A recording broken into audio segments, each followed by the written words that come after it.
Dallas native Diane Reeve had always been a fighter. I believe very strongly in indomitable spirit, and that means you never quit, you never give up.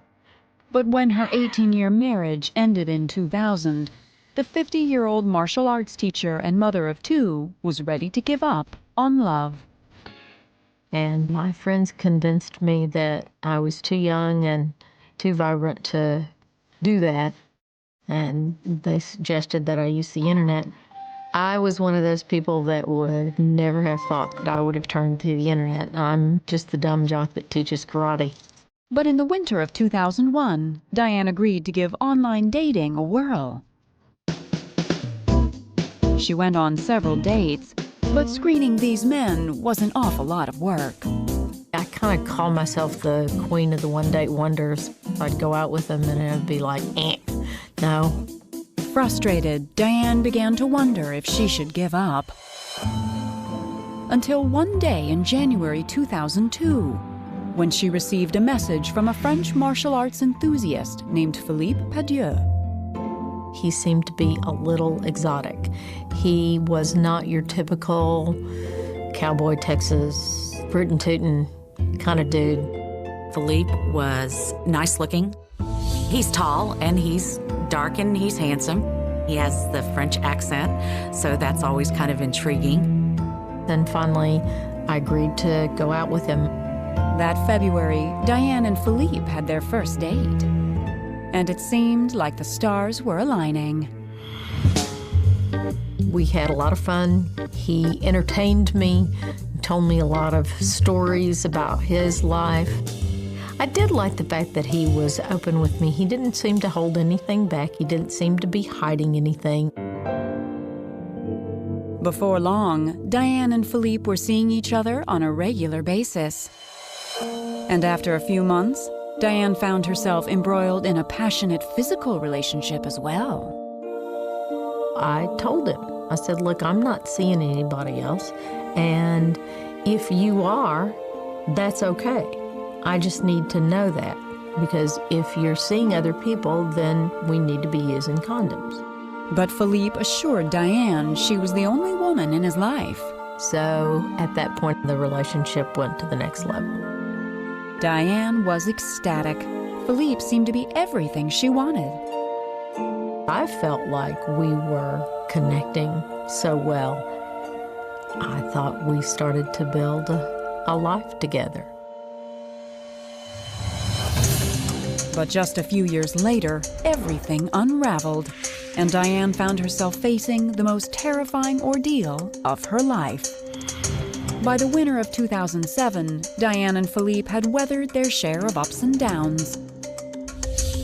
But nothing could have prepared Diane for what she discovered that January. It all started with a strange voicemail. I got a voicemail on Philippe's phone, and I couldn't understand why anybody would have my name for that phone number. I called my best friend and said, I got this weird phone call. The message didn't seem to make sense, and Diane was certain it was a prank. And she said, yeah, it's a joke. Somebody's messing with you. But the joke was devastatingly real, and 2 days later, Diane would find herself facing the toughest fight of her life.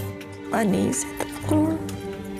I don't remember anything after that for a couple hours. No recollection. It seemed Philippe had been deceiving her in the worst possible way. I think he's a predator in a real screwed up sort of way.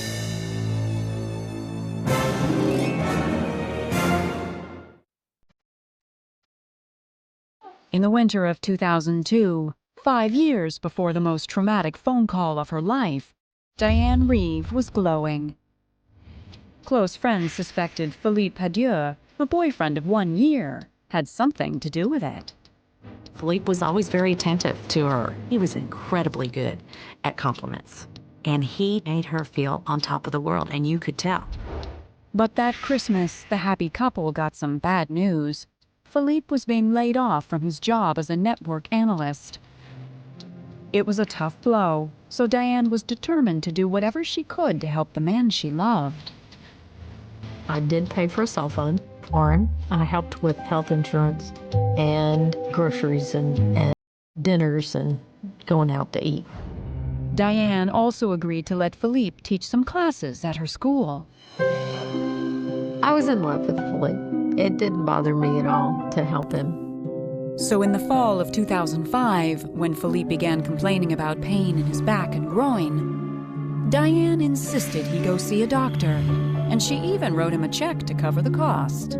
He had told me stories before about having had kidney stones. The doctor didn't find any kidney stones, but he did run a panel of tests for STDs. So I said, well, what were the results? And he said, well, I won't get the results for about a week. Philippe claimed the tests were just a precaution. But the following week, the doctor's office called and asked that Philippe come in for his results. That's when I panicked. I knew that that wasn't a good sign. If test results are negative, they tell you over the phone. And I said, well, I want to go with you. And he said, no, I don't want you to go to the doctor's office with me. I'm a big boy, I can do this. But Diane was insistent. The day of Philippe's appointment, she drove to the doctor's office and waited in the parking lot. Finally, after what seemed to be an eternity, he comes out of the building, walks up to the car, and I roll down the window. How are the test results? Everything's fine. I said, all your tests are negative? He said, yep, all my tests are negative. And I'm like, phew. I thought this particular doctor just wants to be extra careful, and they called him in to give him negative test results. Life for the couple carried on as usual. But for Diane's close friends, there was cause for concern. I just didn't know that this was good for her. I didn't know if it was a safe relationship. I was concerned that he was busy with the world, maybe other women. 1 month later, those suspicions were confirmed when Diane stopped by the martial arts school on her way home from a night out. Philippe's car was in the parking lot, so Diane went inside to look for him. And as I made my way around to the private lesson room, I noticed that the door was closed. And I was calling his name. He opened the door and blocked my entrance into the private lesson room. But Philippe wasn't fast enough. Diane had already spied a woman's purse in the room. I knew that she was behind the door, and so I slammed that door open as hard as I could.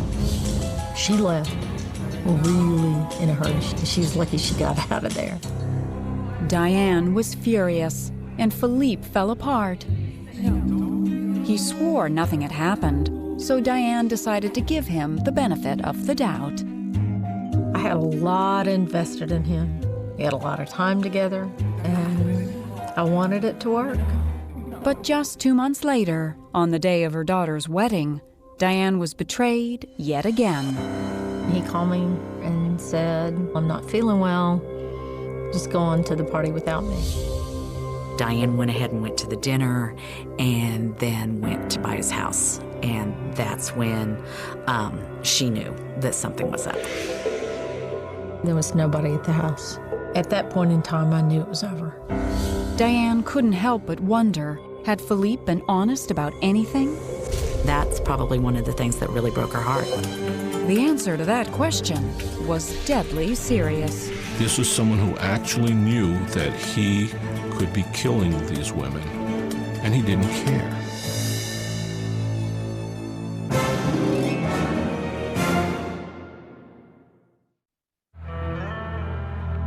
By June 2006, Diane Reeve was ready to be rid of her philandering boyfriend, Philippe Hadieu. The couple had been together 4 years, and now Diane found herself wondering how many lies Philippe had told. Since I was paying for his cell phone, checked his voicemail messages, not one but 2 women setting up times to be together. It was a bitter pill to swallow, but things were about to get even worse. On the Monday after we broke up, I had my annual physical and found I have human papillomavirus.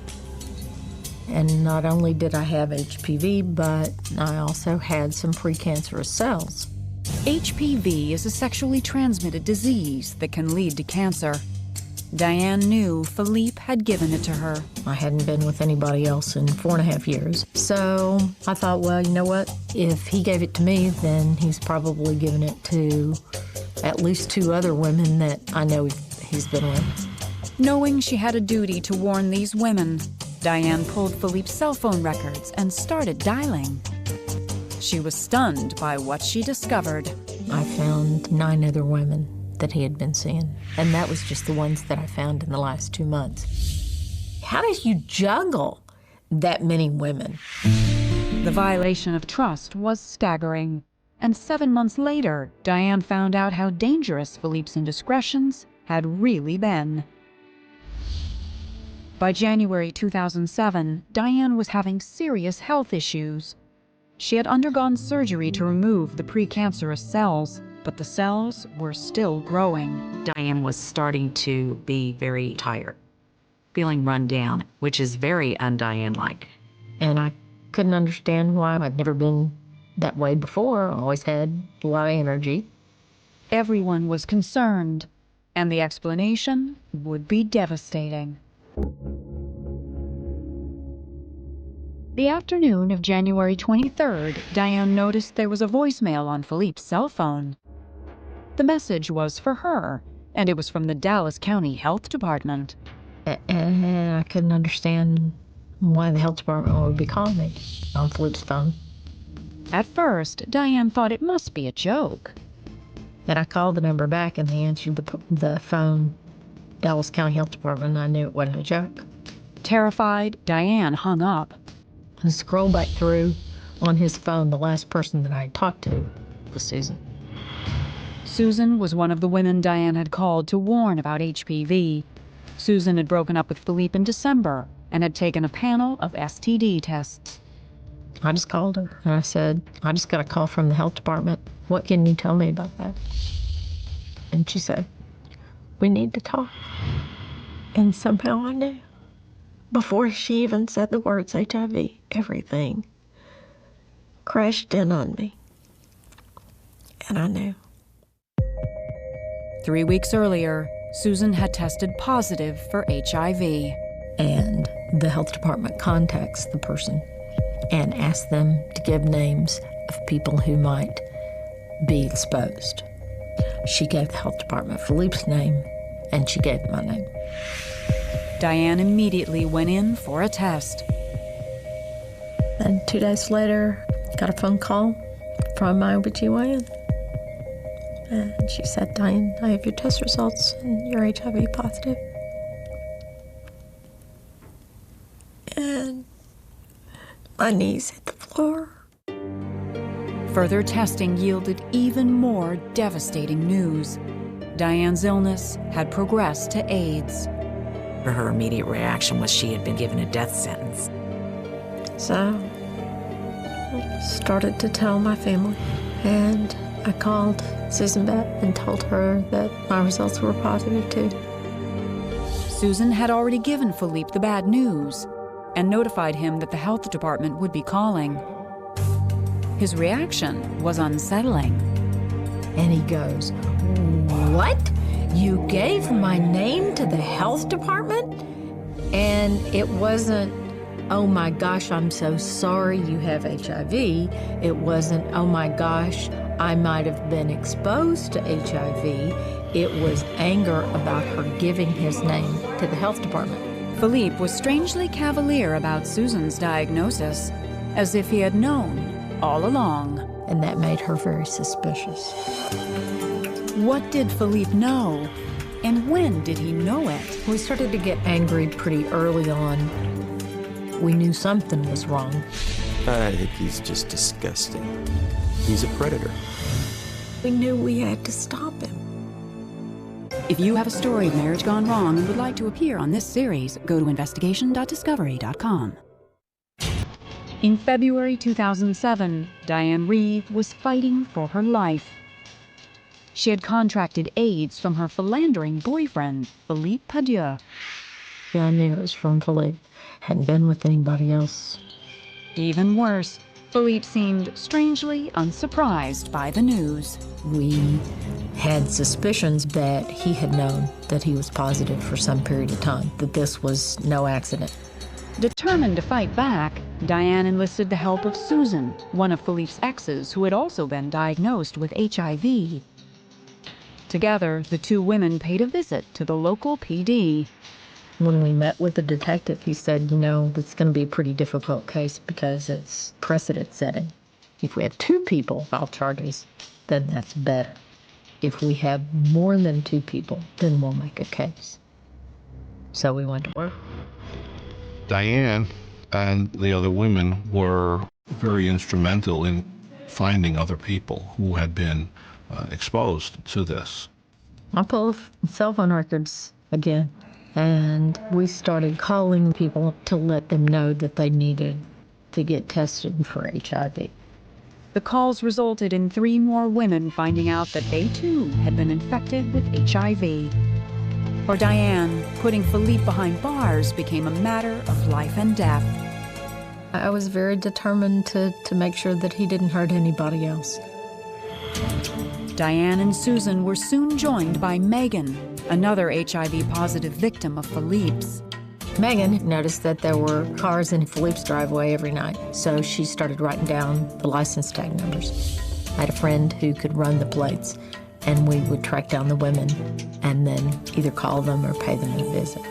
On February 22nd, the 3 women had Philippe served with a court order from the health department. The mandate was clear: disclose, use protection, or abstain. And he had to sign that document. There was a car in his driveway that night and the next night after that, and he had not disclosed, used protection, or refrained, because we talked to those women. At that point, I began to see the evil, and it really started to frighten me. This is someone who actually knew that he could be killing these women. He was, at the minimum, causing serious bodily injury by reckless conduct. As evidence against Philippe mounted, Diane remembered another key detail that would help seal his fate. That 2005 doctor's visit, ostensibly for kidney stones. And some light bulb went off in my head, and I thought, could it have been that he really did know that he was HIV positive that day? Could that really be possible? Diane immediately informed the police, who subpoenaed Philippe's test results. The medical records indicated that he had been informed that he was HIV positive. It was the nail in the coffin. In July 2007, Philippe was arrested at a Texas nightclub.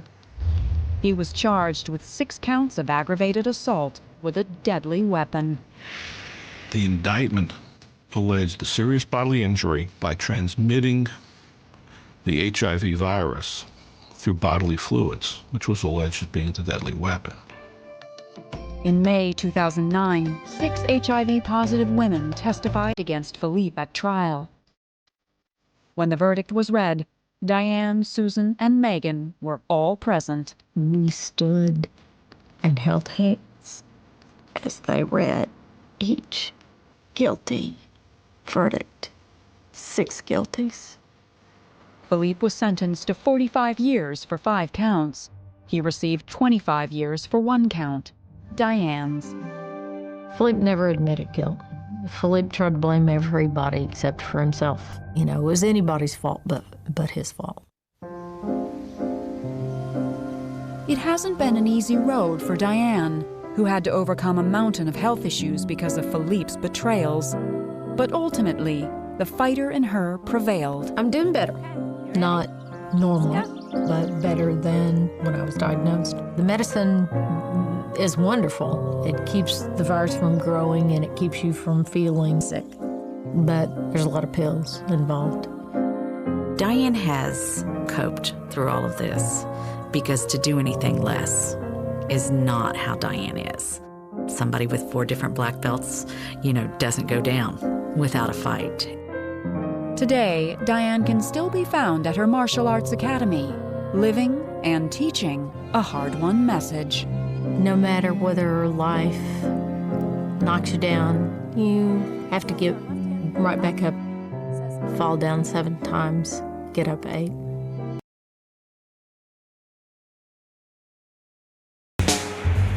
California girl Kendra Beebe had her sights set on more than just discovering a leading man. I had been divorced 1 year. I had custody of my 2 small children, so I was busy caring for them and working part-time. But by July of 2007, Kendra felt ready to give love a second chance. I felt like I wanted companionship.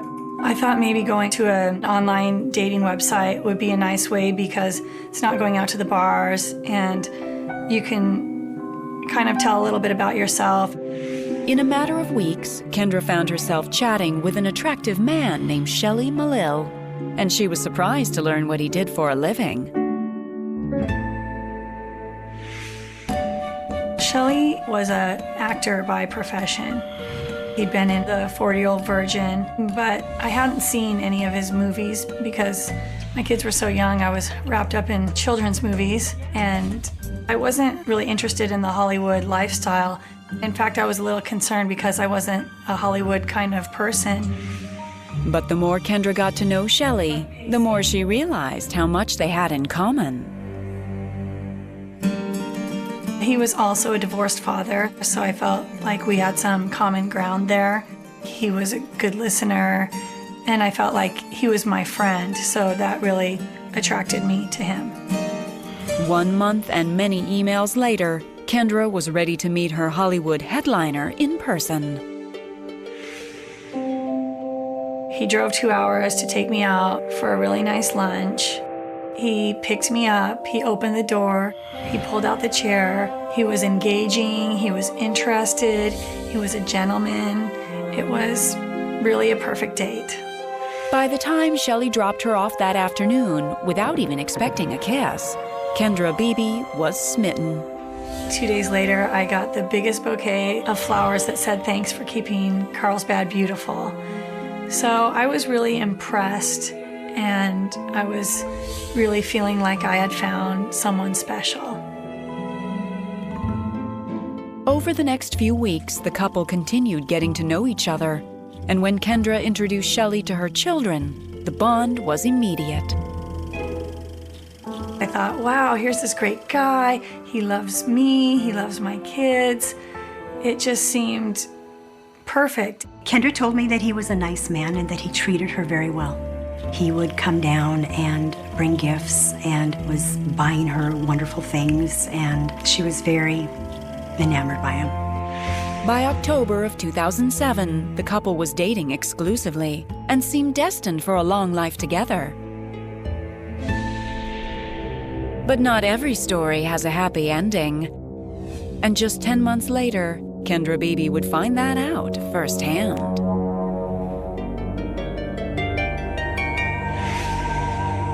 On August 10th, 2008, Kendra was sharing a bottle of wine on the back patio with good friend David Maldonado.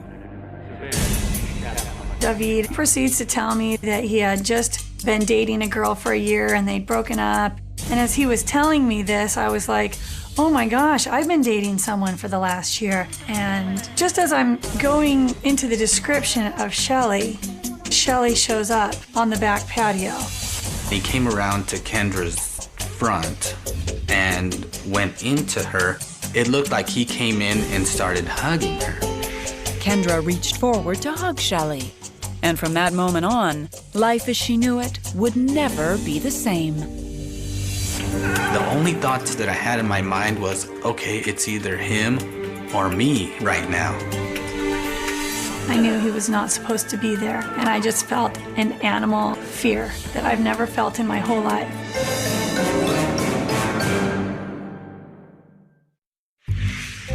In November of 2007, 9 months before a simple hug would end in a nightmare, Kendra Beebe and actor Shelly Malil were preparing to spend their first Thanksgiving together at Shelly's home in LA. His daughter had also flown in, so we had all our kids, his family. It was really a nice time. We were both sharing the same kind of values and really planned on a future together. But the next day, after arriving back home in San Diego, Kendra received a disturbing phone call. Shelley's daughter called me in the evening from his phone, telling me that Daddy was talking funny. And I told her, hand the phone to your dad. And when I was talking to him, he sounded under the influence. I proceeded to tell his daughter, you need to call your mom right away and have her come pick you up. Shelley's behavior seemed completely out of character. But when he called Kendra the next day, he was nothing short of apologetic. He admitted to me that he had been drinking and probably had too much to drink. And that's when he told me that he had struggled with alcohol in his past. Shocked as Kendra was, she cared deeply for Shelley. And by Christmas of 2007, the couple was back on track and ready to celebrate the holidays together. He came with all kinds of presents and gifts, and he brought my mom presents. He took us to a fancy hotel for a beautiful dinner, and it was a wonderful holiday. I thought he was very generous, and I thought that he really cared for my daughter and for the kids. They were all dressed up for Christmas. It looked like a beautiful family. But just as life seemed to return to normal for the happy couple, the new year began to usher in more problems. Kendra was wearing some new boots and a leather jacket and this really pretty peach-colored dress. And Shelley came up to me and he said, look at this, you can see right through your daughter's dress. I asked my mom, Mom, can you see through my dress? And she said, absolutely not. So I felt that Shelley was kind of trying to pick a fight about my dress. I thought this was very strange, and I didn't understand where he was coming from, and I was trying to reassure him. So I just kind of shook it off as maybe he was having a bad day. But by Valentine's Day of 2008, over 6 months into their relationship, the once seemingly flawless Shelley was beginning to show a few more cracks. Soon after Valentine's Day, he got very angry because I was in a top where I had bent down to pick up one of the kids, and he said he could see down my shirt. He got very angry with me and told me I should never wear that shirt again. Kendra threw out the shirt, thinking it would be an easy solution to diffuse future arguments. A few weeks after getting rid of the top, it seemed to be like another shirt I wore, and he actually stormed off because he didn't like this shirt. I ended up throwing the shirt away, and so it started to become a pattern of behavior, and I just sort of justified it because he was so nice to me in every other area. I just thought, well, this is his hang-up. But as the winter of 2008 turned into spring, even simple wardrobe choices were sparking full-blown arguments. Kendra would call me, and when things were good with Shelley, I knew about it, and when things were bad with Shelley, I knew about it. And it almost became like a ping pong game. You know, one day it was good, one day it was not good. You know, it was not a healthy relationship. He would periodically call me and ask, Kendra, what are you wearing? Where are you going? And I would be telling him, look, I'm in jeans and a t-shirt. I'm in sweatpants and a sweatshirt. And he would say, well, what kind of t-shirt? Is it see-through? And I would be like, no, Shelley, no.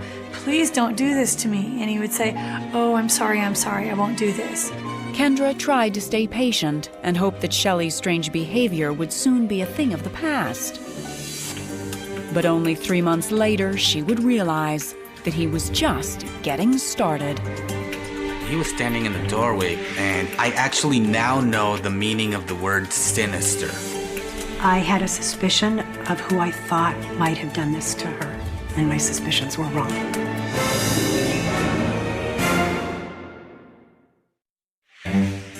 Memorial Day weekend of 2008 promised to be a thrilling time for Kendra Beebe and her boyfriend of 9 months, actor Shelley Malil.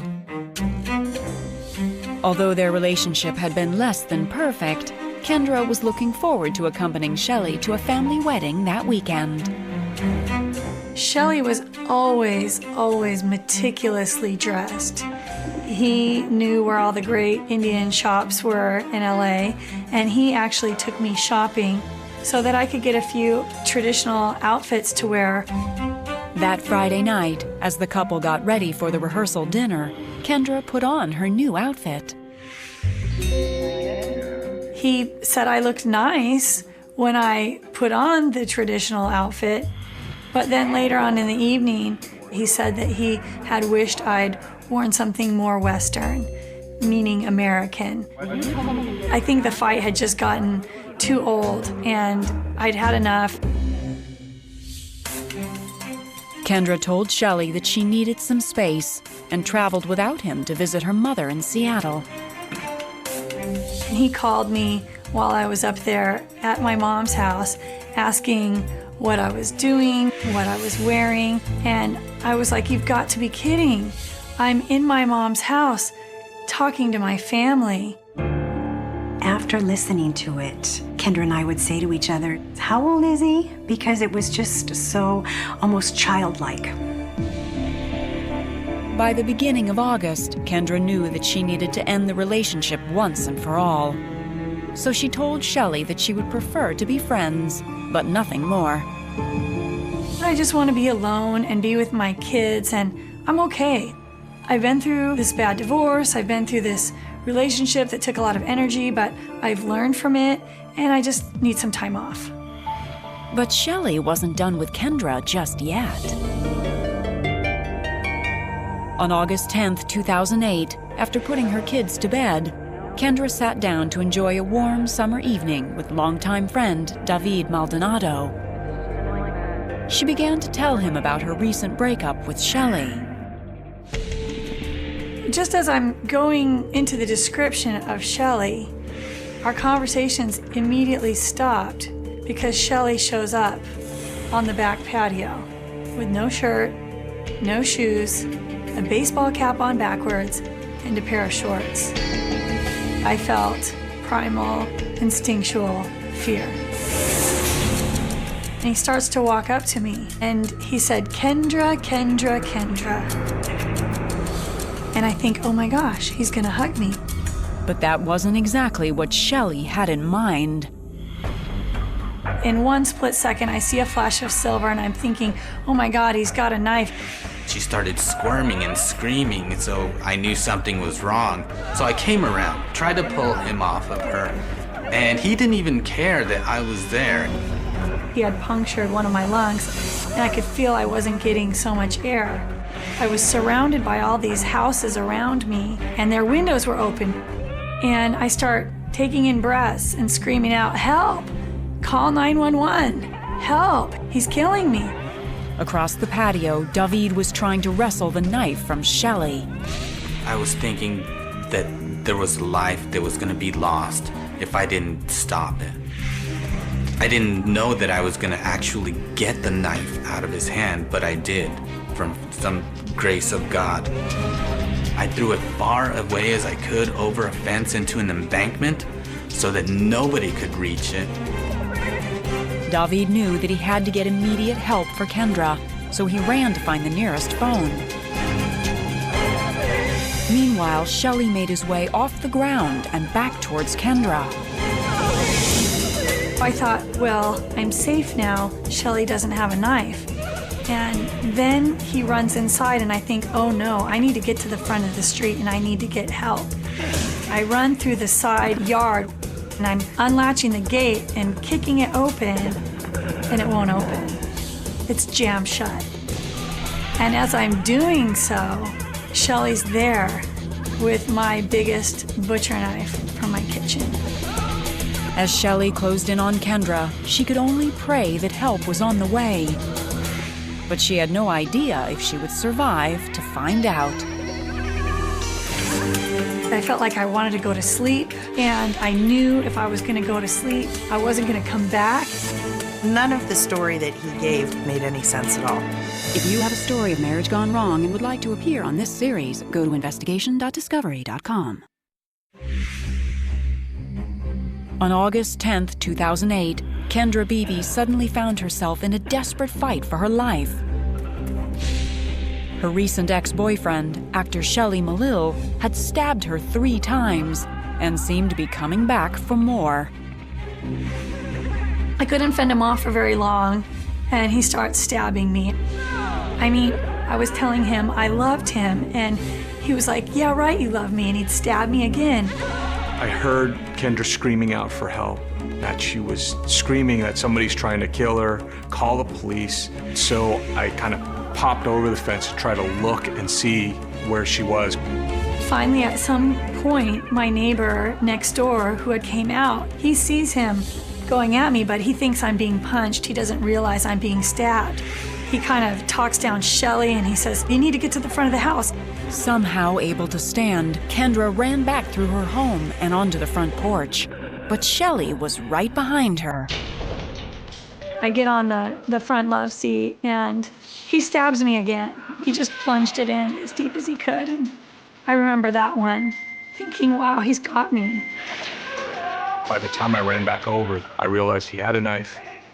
I said, step back, get off of her, put the knife down, and we started hearing police sirens right after that. I kind of looked around for him, and then he was gone. I was fighting to stay awake. I was fighting to live for my kids. And I think if anything kept me alive that night, it was the love of my children and not wanting to leave them. Around 9 p.m., paramedics arrived and transported Kendra to the hospital, where she immediately went into surgery. As police continued their search for Shelley, everyone prayed that Kendra would make it through the night. I got into her room and I saw my beautiful daughter. And the first thing I said is, get me a priest. I really thought I was going to bring my daughter home to bury her. I actually lost half of my blood that night. I also suffered from 2 punctured lungs. The stab wound on my neck came 1/8 of a centimeter of my carotid artery. I experienced a miracle by living that night. The next day, on August 11th, police told Kendra that Shelley had turned himself in, claiming he was not guilty. He was immediately arrested for attempted murder, mayhem, and burglary. Bail was set at $2 million. The police asked if I felt threatened, and I said yes, of course. It's scary to know that someone you could have loved and trusted would do this. Over the course of the next year and a half, Kendra would not only have to recover from her physical wounds, she would have to relive every moment of the attack in court. The way he talks, everything is an accident. He went in the backyard and suddenly he's attacked by David Maldonado. But he doesn't really have an explanation for stabbing her 23 times, except it was an accident. And he didn't realize that the knife was hurting Kendra. He never told his motive. He's never confessed to a motive. This was self-defense, and it was all just a big mistake. Finally, in December of 2010, more than 2 years after the attack, a San Diego jury convicted Shelley Malil of attempted premeditative murder and assault with a deadly weapon. He was sentenced to 14 years to life in prison. During the sentencing, he said he doesn't know the words to say how sorry he is. Well, I think it's like 2 words, I'm sorry. So whether he is sorry or not doesn't really matter to me. I've moved forward. Today, the attack that almost took Kendra's life has given her a greater sense of clarity. I still get up and go to work every day. I still take care of my children. I think what's different about my life now, in some ways, I feel more whole than I've ever felt in my entire life. Living in San Diego and running her own insurance business, Kendra has worked hard to heal her physical and emotional wounds. My daughter still amazes me. She's vibrant, she's beautiful. It was a miracle that she lived. In the future, Kendra hopes to work with lawmakers to help eradicate domestic abuse. In the meantime, she's busy raising her children with no immediate thoughts of a lifelong partner. It would take someone very special for me to ever be able to trust and open up again. Today, I would say I am someone that embraces life. I'm hopeful, I'm positive, I'm a fighter, and I'm not a victim, I am a survivor. The call comes in just after dawn, when the city is still half asleep and Berlin feels suspended between night and morning. A low gray sky pressing down on empty streets, tram lines humming softly, the air cold enough to sting the lungs, and somewhere in a quiet residential block in the eastern districts, a door that should never have been opened is standing ajar, the lock intact, no sign of force, no broken glass, no scream reported, only silence so heavy it feels deliberate, as if someone wanted the world to pause before noticing what had been done. Inside, the apartment is tidy to the point of discomfort, shoes aligned near the entrance, a jacket folded over the back of a chair, yesterday's newspaper resting on the kitchen table, untouched coffee in a mug that has gone cold, and in the bedroom, partially obscured by drawn curtains, a body lies where a person should have woken up to another ordinary morning, a life interrupted without ceremony, without witnesses, without explanation, and within minutes the words begin to circulate among responding officers in low voices that barely rise above the radiator's hiss. No forced entry, no obvious weapon. Time of death unclear, victim alone. By mid-morning, blue lights flicker against concrete facades. Neighbors lean from balconies pretending not to stare, and the phrase that will haunt this city for years is already forming, though no one dares say it out loud yet, because it feels too early, too heavy, too final. But it's there in the air like smoke. This could become a cold case. The victim is identified quickly, almost too quickly, as if the paperwork is eager to be filled even when answers are not. A name that means little beyond this building, a routine life, a job that doesn't make headlines, friends who describe the same person in the same words. Quiet, punctual, predictable, and investigators latch onto that predictability because it's comforting, because it suggests patterns, habits, something to hold on to, but predictability is a lie, and within hours it becomes clear that nothing about this scene fits the neat outlines they want to draw around it. There are no signs of struggle, no overturned furniture, no blood spatter screaming violence, only a single injury that seems both precise and strangely intimate, delivered with control, leaving behind a question that grows louder the longer the room is examined. How does someone do this and leave nothing behind? No fingerprints worth noting, no footprints that don't belong, no neighbors reporting raised voices, no security cameras catching a face or a shadow, just an absence so complete it feels engineered. Berlin in 2001 is a city still learning how to be whole, east and west stitched together but not yet healed. And the police force reflects that tension, different systems, different habits, different instincts colliding in real time as they try to reconstruct the final hours of a life that, on paper, shouldn't have ended this way, and the first theories emerge fast, as they always do, because uncertainty makes people uncomfortable and theory feels like progress even when it isn't. Was it someone the victim knew? Someone trusted enough to be let inside without hesitation? Someone who understood routines and timing and how to leave no trace? Or was it a stranger? A coincidence so brutal it defies logic?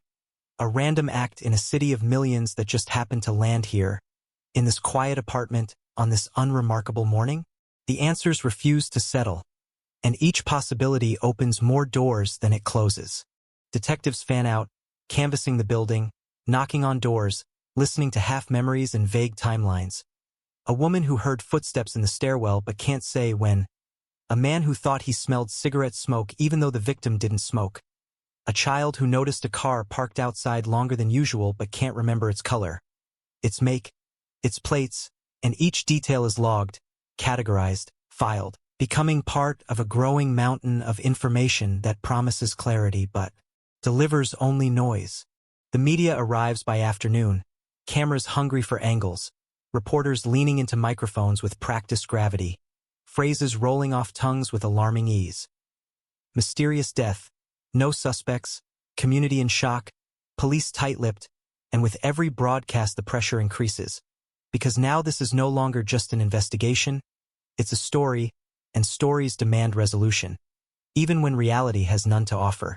Friends and colleagues of the victim are interviewed, their grief raw, their confusion genuine, and every sentence is scrutinized for cracks, for inconsistencies, for signs that one of them might be holding back something crucial. But grief doesn't follow rules and shock erases timelines, and nothing they say points cleanly in any direction, leaving investigators exactly where they started, staring at an apartment that has already begun to feel like a sealed box, its secrets locked from the inside. Days turn into weeks, weeks into months, and the case refuses to move, leads drying up as quickly as they appear, a promising tip collapsing under scrutiny, a potential suspect eliminated by alibi, forensic results coming back inconclusive, samples too degraded, traces too common, nothing that can survive in court, nothing that can justify an arrest, and quietly, without ceremony, the case file grows thicker while the active investigation grows thinner. The word cold starts appearing in internal conversations, not as a declaration but as a creeping reality. Resources being redirected, priorities shifting, new cases demanding attention, and this one, unresolved and stubborn, slipping into the background like an unsolved riddle no one has time to revisit. And for the victim's family, the silence is its own kind of violence, every unanswered call, every passing anniversary a reminder that whatever happened in that apartment has not been contained, has not been resolved, has simply been forgotten. Years pass, Berlin changes, buildings renovated, streets renamed, lives moving forward, but the file remains, boxed and shelved, its contents frozen in time, photographs yellowing slightly at the edges, witness statements reflecting a city that barely exists anymore.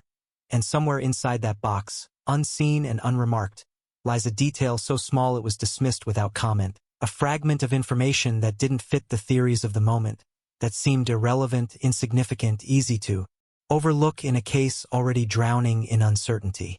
It is the kind of detail that only matters later, when perspective shifts, when technology advances, when someone new opens the file without the weight of old assumptions. But in 2001, no one knows that yet.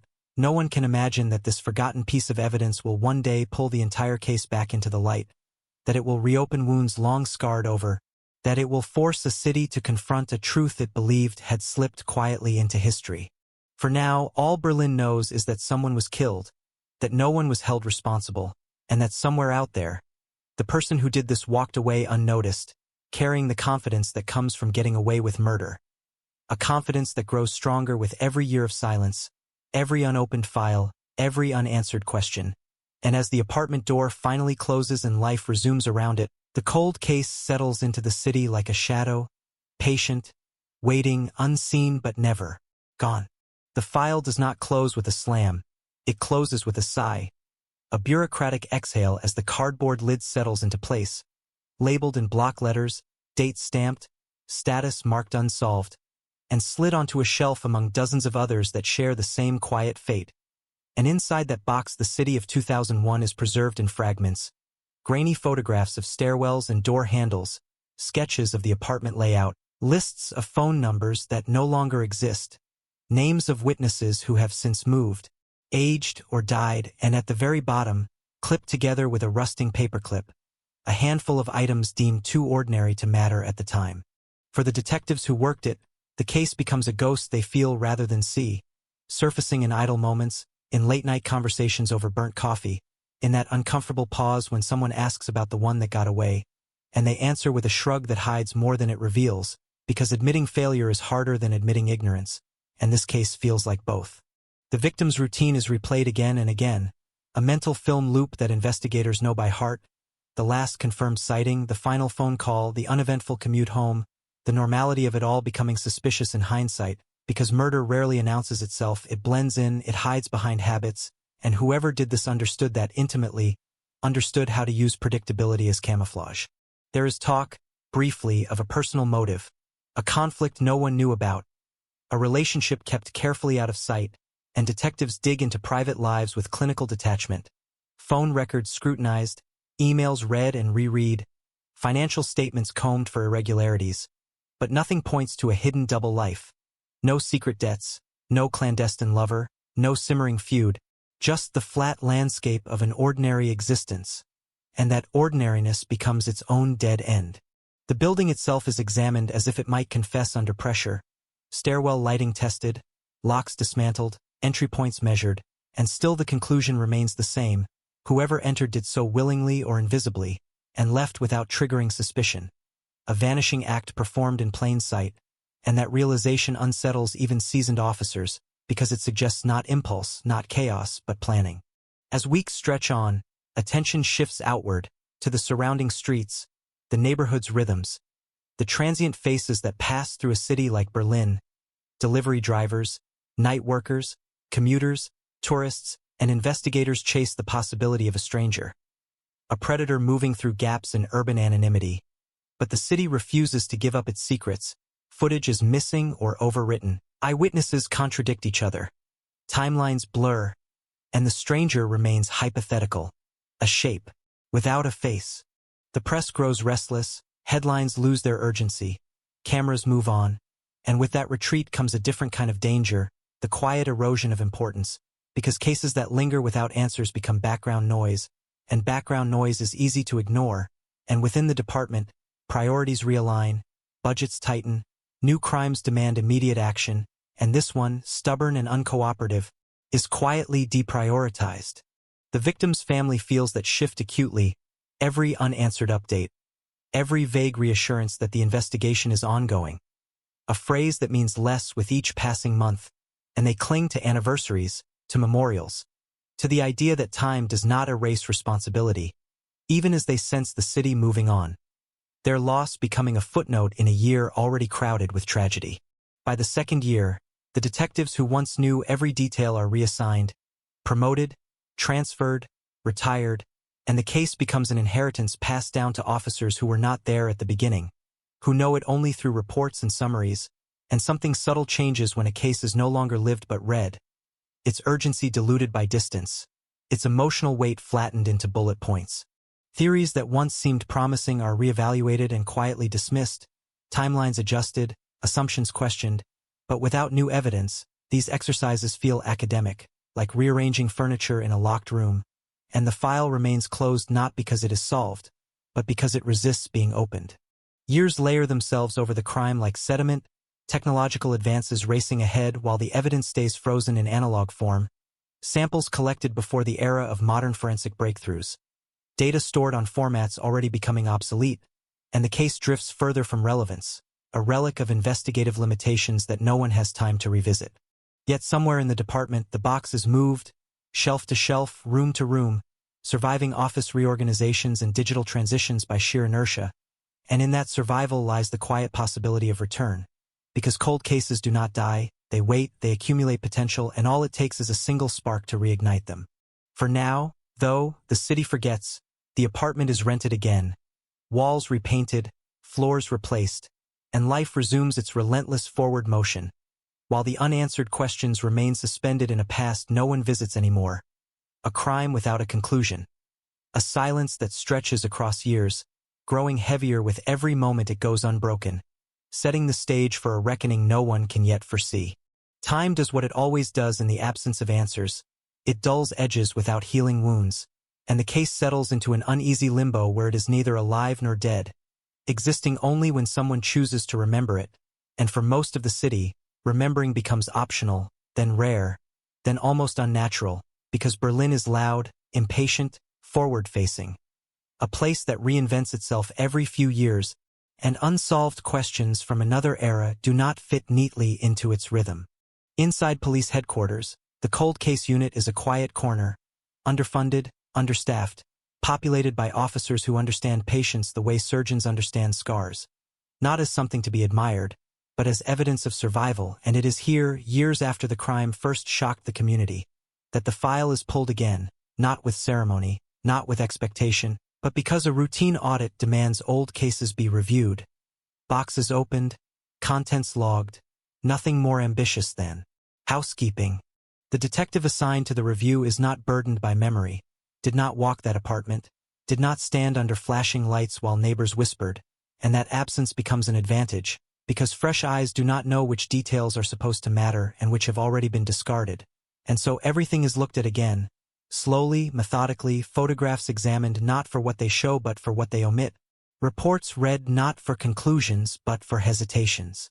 There is a moment, barely noticeable, when the rhythm of review breaks, a pause over a line item that feels out of place, a notation so mundane it had been overlooked before, an object catalogued without comment, a result filed without emphasis, something that didn't fit the dominant theories of the time and was therefore quietly sidelined, and the detective lingers on it longer than protocol requires, not because it screams significance, but because it whispers inconsistency. In 2001, this detail had been logged, photographed, bagged, and then dismissed as background noise, an artifact of daily life rather than violence. But context is everything, and context is changed, investigative instincts reshaped by years of hindsight, by cases cracked through persistence rather than brilliance, and the detective feels that subtle tightening in the chest that signals possibility, not certainty, but potential. The evidence is re-examined under modern standards, cross-referenced with databases that did not exist when the crime was fresh, names once unremarkable now searchable, patterns once invisible now traceable, and slowly, cautiously, threads begin to align, not enough to declare a breakthrough, but enough to justify further attention, enough to wake the case from its long sleep. Internal discussions follow, cautious and restrained, because no one wants to promise what cannot yet be delivered, and the decision to reopen the case is framed not as a revival, but as a reassessment, language chosen carefully to manage expectations, because cold cases have a way of raising hopes only to crush them again, and no one wants to be responsible for that kind of disappointment. The file grows heavier as new pages are added, old statements revisited, witnesses tracked down where possible, their memories fragile, altered by time, by suggestion, by the simple erosion of detail, but even fractured recollections can hold value when aligned correctly, and investigators listen for tone as much as content, for what is said quickly and what is avoided altogether. Technology becomes both ally and obstacle, because advancements promise clarity while also exposing past limitations, samples once considered unusable now tested again, data once trapped on obsolete media painstakingly recovered, and with each success comes the uncomfortable realization that the answer may have always been there, waiting for the right tools, the right perspective, the right moment. Outside the department, no one notices at first, the city unaware that an old wound has been reopened, that a case long written off is being quietly pulled back into the present, and that silence is intentional, because momentum in an investigation is fragile, easily disrupted by attention, speculation, pressure, and investigators move carefully, preferring progress over publicity. As the reassessment deepens, a pattern begins to form, faint but persistent, connections emerging not from dramatic revelations but from accumulation. Small consistencies aligning across years, behaviors repeating in subtle ways, and the idea of randomness weakens, replaced by the unsettling suggestion of familiarity, of proximity, of someone who was not passing through, but already there. The detective who first paused over that overlooked detail feels the weight of responsibility grow heavier with each confirmation. Because reopening a cold case is not just about finding a suspect. It is about reopening grief, about dragging families back into a nightmare they were forced to learn how to survive, and every step forward carries that moral cost. Meetings stretch late into the night, evidence boards filled not with dramatic photographs but with timelines, arrows, annotations, each line representing a choice made years ago, each gap a decision not to pursue. And in those gaps, investigators see the shape of what might have been missed, not through incompetence, but through context, through the limitations of a moment now long past. The possibility of a suspect begins to crystallize, not as a name yet, but as a profile shaped by access and opportunity, by behavior rather than motive, and it is this behavioral focus that shifts the investigation into new territory. Because behavior leaves traces even when intent does not, and traces accumulate over time in ways no one anticipates. When the first background checks are quietly initiated, when the first inquiries are made without explanation, the case crosses an invisible threshold, moving from review to pursuit, and though no one says it aloud, there is a shared understanding in the room that this is no longer an academic exercise, that something real is unfolding, something that could end a silence stretching back decades. Still, caution reigns, because cold cases punish overconfidence, and investigators have learned to distrust excitement, to question coincidence, to demand corroboration at every turn, and so progress remains deliberate, measured, each step justified, each conclusion provisional, because the margin for error is zero, and the cost of being wrong is not just professional embarrassment, but the permanent loss of credibility for a case that has waited this long for justice. And somewhere beyond the walls of the department, a person who believed themselves forgotten continues living an ordinary life, unaware that the past is stirring, that a detail once dismissed has resurfaced, that the city they blended into for years has begun, slowly, inexorably, to look back in their direction. The first name does not arrive with drama, it appears quietly, typed into a database field, highlighted only by the cursor blinking beside it. A name that had been present from the beginning but never underlined, never circled in red, never elevated above the others because in 2001 it belonged to someone who blended perfectly into the background of the victim's life. Not a stranger, not an obvious enemy, just another familiar presence in a city full of familiar faces. At the time, familiarity was comforting, it meant safety, it meant routine, it meant no reason to look closer, and that assumption had shaped the investigation more than anyone realized, guiding attention outward instead of inward, toward shadows rather than toward what stood in plain view. Now, years later, that same familiarity feels different, heavier, charged with implication, because access is everything in a crime without forced entry, and access narrows the field more effectively than any psychological profile ever could. Investigators rebuild the social orbit of the victim, not as it was described then, but as it might have actually functioned, mapping overlaps, shared spaces, repeated interactions, moments where paths crossed without leaving an obvious trace, and the pattern that emerges is subtle but persistent, a single figure appearing just often enough to matter, just quietly enough to avoid suspicion.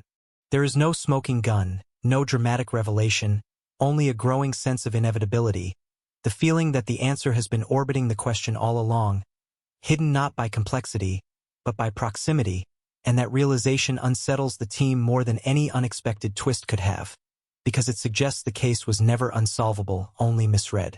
Surveillance begins discreetly, justified internally as due diligence rather than accusation, because in cold cases, certainty is earned slowly, and every assumption must be tested as if it were wrong, and the person now under renewed attention goes about their life unaware, commuting, socializing, aging, carrying the past like an invisible passenger that has never been asked to disembark. Background checks deepen, revealing a history that looks unremarkable at first glance, no violent record, no obvious red flags, but unremarkable does not mean irrelevant, and investigators learn to read between the lines, to notice patterns and employment gaps, relocations that align too neatly with moments of stress, relationships that end abruptly without explanation, and none of it is proof, but all of it is texture, context, the raw material of suspicion. The overlooked evidence resurfaces in discussions again and again, no longer dismissed, now examined from every angle, its presence in the original crime scene taking on new meaning when paired with the renewed profile, and what once seemed ordinary now feels misplaced, like an object left behind not by accident, but by habit. Re-interviewing witnesses becomes unavoidable, a delicate task that requires reopening memories long buried, and investigators approach it cautiously, aware that time reshapes recollection, that certainty fades, that suggestion can distort truth, and yet, when questions are asked differently, when names are mentioned without emphasis, reactions shift, pauses lengthen, answers soften, and the silence between words begins to speak. One witness hesitates where they once spoke confidently, another corrects themselves mid-sentence, a third admits they always felt something was off but didn't know how to articulate it back then, and these moments, small and fragile, are treated with care, not because they are decisive, but because they confirm that the narrative constructed years ago was incomplete. Internally, debate intensifies, skepticism clashing with intuition, because reopening a case at this stage means committing resources, reputations, and emotional capital, and the fear of chasing a mirage looms large, but doubt no longer paralyzes the team, it sharpens them, forcing every theory to be stress-tested until only the most resilient possibilities remain. Forensic reanalysis continues, technology filling in gaps time once made permanent, and when new results come back, they do not shout guilt, they whisper alignment, probabilities shifting incrementally, margins tightening, the statistical space in which coincidence can hide growing smaller with each update. The suspect's routine is documented, movements logged, associations noted, not because investigators expect to catch them in the act, but because behavior under observation reveals habits, and habits, once understood, can be compared against the crime's logistics, timelines, and constraints, and slowly, uncomfortably, those elements begin to overlap. There is a moment when the team gathers around a board filled with timelines old and new, strings connecting dates separated by decades, and no one speaks, because the picture forming does not require narration, it demands acknowledgement, the silent recognition that the case is no longer theoretical, that the person they are watching could be the same person who walked out of that apartment in 2001 without leaving a trace. Still, restraint governs every move because accusation without certainty is a violation in itself, and investigators know that cold cases collapse not from lack of suspicion, but from lack of discipline, from the temptation to force conclusions before they are ready to stand on their own. Legal counsel is consulted early, strategies discussed in hypotheticals rather than declarations, warrants considered but deferred, because timing matters, because a premature step could alert the suspect, contaminate evidence, or close doors that have taken years to reopen. The family of the victim is informed only in the most general terms, told that the case is being reviewed again, that progress is possible but details are withheld, not out of secrecy but out of respect because hope, once rekindled, is fragile and false hope is crueler than silence. As the investigation deepens, tension seeps into the routines of the team, long hours becoming longer, conversations shorter, the weight of potential resolution pressing down on every decision, because solving a cold case is not just about proving guilt. It is about proving that time does not erase accountability, that forgetting is not the same as forgiveness. Outside, the city remains oblivious, unaware that beneath its constant motion, a past crime is inching toward the present, that a life built over decades could soon be interrupted by a knock on the door, and that the quiet confidence of someone who believed themselves safe may soon be tested by questions they have not prepared to answer. The suspect senses nothing, or if they do, they hide it well, and that composure only deepens the unease, because it mirrors the composure suggested by the crime itself, the same controlled absence of chaos, the same careful blending into normality, and investigators cannot ignore the symmetry.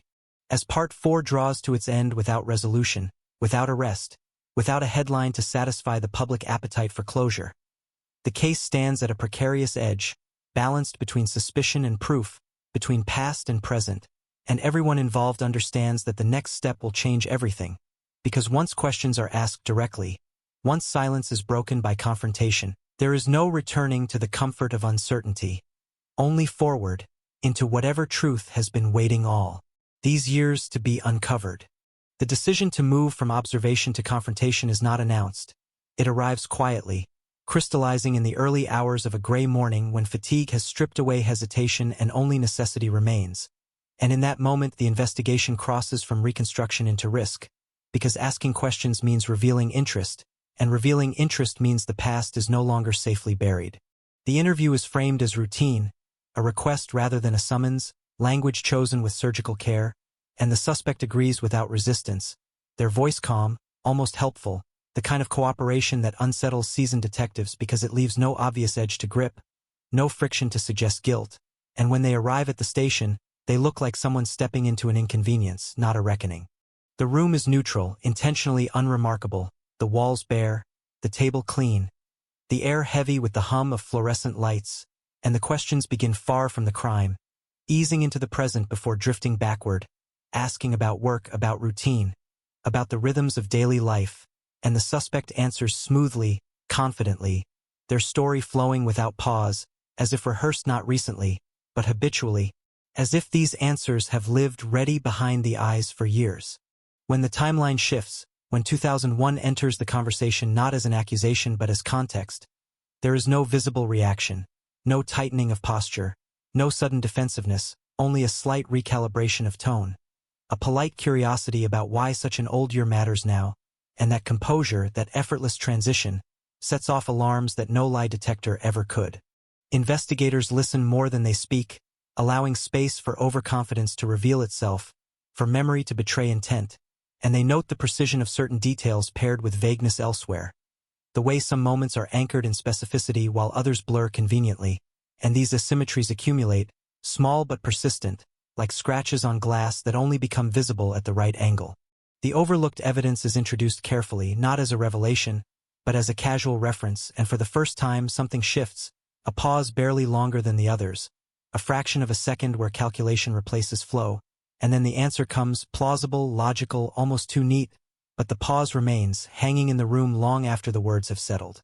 The interview ends without confrontation, without raised voices or dramatic exits, because restraint is the currency of cold case work, and the suspect leaves believing they have navigated the exchange successfully, unaware that the questions were never meant to trap, only to map, to compare response against expectation, to test alignment with a story already under construction. In the days that follow, the team dissects the interview frame by frame, transcripts marked, timestamps noted, inconsistencies flagged not as proof, but as pressure points, and they return again and again to the same moments, the same pauses, the same subtle recalibrations, because behavior under scrutiny rarely lies outright, it leaks. Legal discussions intensify, prosecutors brought in earlier than usual, caution dominating every exchange, because reopening a cold case means fighting not just a suspect, but time itself, degraded memories, lost records, defenses built on distance rather than innocence, and every move must anticipate arguments that have had decades to mature. The overlooked evidence undergoes further testing, paired now with the suspect's known patterns, and what emerges is not certainty, but convergence, independent lines of inquiry bending toward the same point, statistical probabilities narrowing, coincidence losing ground, and that convergence carries weight, not emotional but legal, the kind that can survive cross-examination. Surveillance resumes, more focused now, not to catch new crimes, but to observe reactions, because people who believe they have escaped consequences often reveal themselves when they sense the walls closing in, and investigators watch for changes, shifts in routine, unexplained stress. But the suspect remains steady, disciplined, a reminder that some people do not crack easily, because they have lived with their secret long enough for it to feel ordinary. The victim's family is updated again, this time with cautious honesty, told that a person of interest has emerged, that progress is real but fragile, and their reaction is a mixture of relief and terror, because answers promise closure but also reopen grief, and they prepare themselves for both outcomes, knowing that certainty, whatever it brings, will alter their lives again. Internally, the case reaches a tipping point, not marked by evidence alone, but by collective judgment, the shared understanding among investigators that waiting longer will not produce clarity, only risk, and that action, measured and deliberate, is now the lesser danger. Warrants are drafted, language precise, scope limited, justification layered, every word designed to withstand scrutiny from defense attorneys who will argue that time has eroded reliability, that memory is malleable, that revisiting the past is inherently unjust, and investigators know those arguments well, know they carry weight, and so the warrants are built not on nostalgia, but on present-day corroboration. When authorization finally comes, it does not feel triumphant, it feels heavy, the kind of weight that settles into the chest rather than lifting from it, because an arrest, especially in a case this old, is not an ending. It is an opening, the beginning of a process that will demand more proof, more patience, more resilience than the investigation itself ever required. As plans are finalized, teams briefed, contingencies mapped, there is a collective pause, a moment of stillness before momentum takes over, and in that pause, the years collapse, 2001 pressing up against the present, the past no longer distant but imminent, and everyone involved understands that once the knock comes, once the name is spoken aloud in an official context, the city that forgot will be forced to remember, and the silence that protected someone for decades will finally be broken, not by confession, not by chance, but by persistence. The knock happens without theatrics, no shouting, no battering ram, no spectacle for neighbors to film on shaky phones, only a firm, measured rhythm against a door that has opened 1,000 times for ordinary reasons, deliveries, visitors, casual interruptions, and on this morning it opens for something else entirely, something that does not belong in a routine life. The suspect answers in a robe, hair slightly damp as if they've just stepped out of a shower, eyes calm, expression mildly annoyed, the face of a person inconvenienced, not cornered, and the officers introduce themselves with a politeness that feels almost surreal under the weight of what they carry in their folders. Warrants printed on clean paper, signatures dark and final, the legal permission to pull the past out of hiding. "May we come in?" is not really a question, not today, and as the suspect steps aside, the apartment is revealed in mundane fragments. Books on shelves, dishes stacked neatly, a faint smell of detergent, a life that looks normal because normal is what they've practiced for years, and investigators move through it carefully, gloves on, eyes scanning not for drama, but for consistency, for anything that connects the person standing quietly in the doorway to the crime scene frozen in old photographs. Search teams split with choreography that looks calm from the outside but runs on tension underneath. One group to the bedroom, another to the office, drawers opened, folders lifted, hard drives tagged, boxes pulled down from high shelves, every corner treated like it might be the one that yields something time forgot.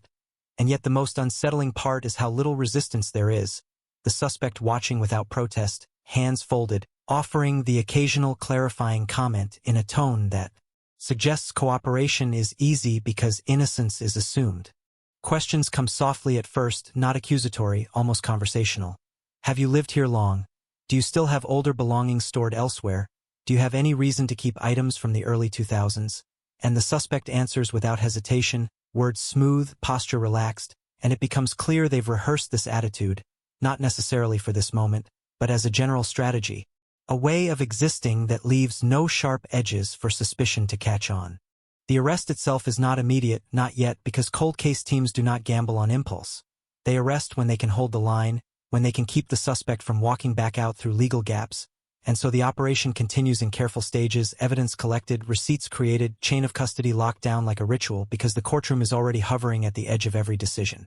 Then something small breaks the monotony, not with a shout, but with a subtle shift in body language from one of the forensic technicians who has opened a container they didn't expect to matter, an old box sealed with tape that has yellowed with age, and inside, items that look innocent until they don't, objects preserved not because they are valuable, but because people keep strange things for reasons they do not explain, and investigators lean in, not touching, only looking, registering, comparing, and the air in the room changes, as if the apartment itself has become aware that the past has been found hiding in plain sight.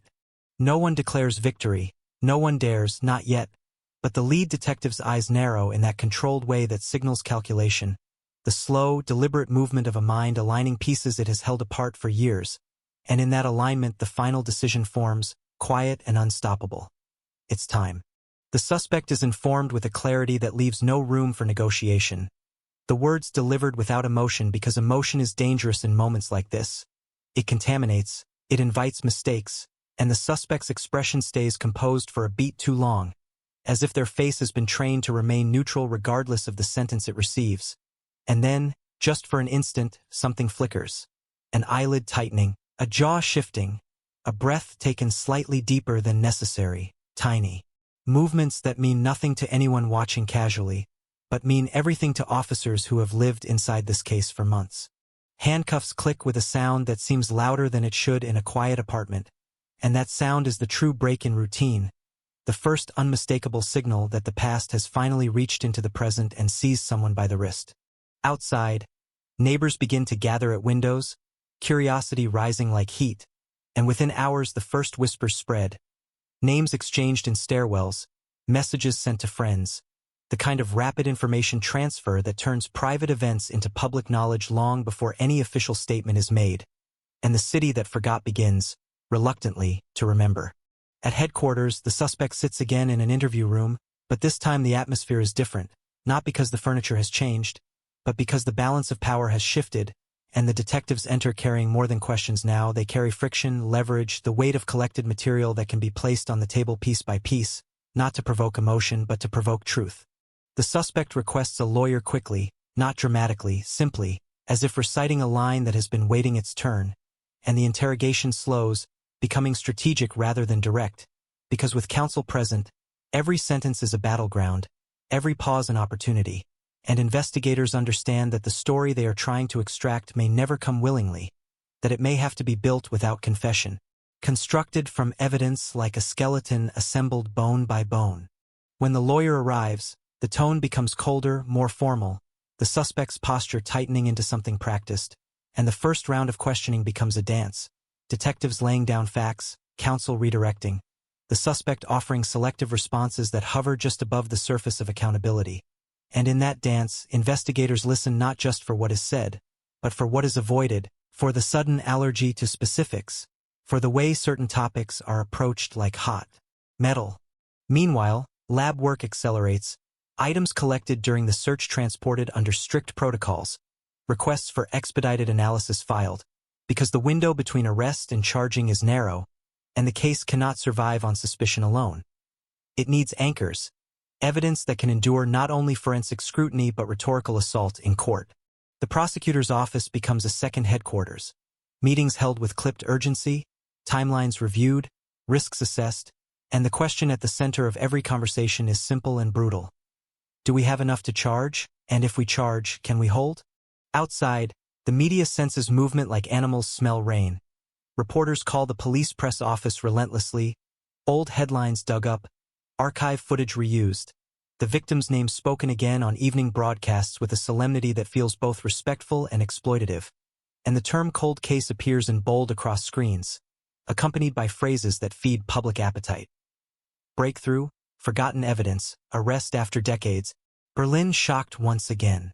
The victim's family learns of the arrest not through television, not through gossip, but through a controlled phone call from an officer who chooses words carefully. Because this moment is not celebration, it is impact, and on the other end of the line there is silence first, then an exhale that sounds like someone finally setting down a weight they've been carrying so long it became part of their posture.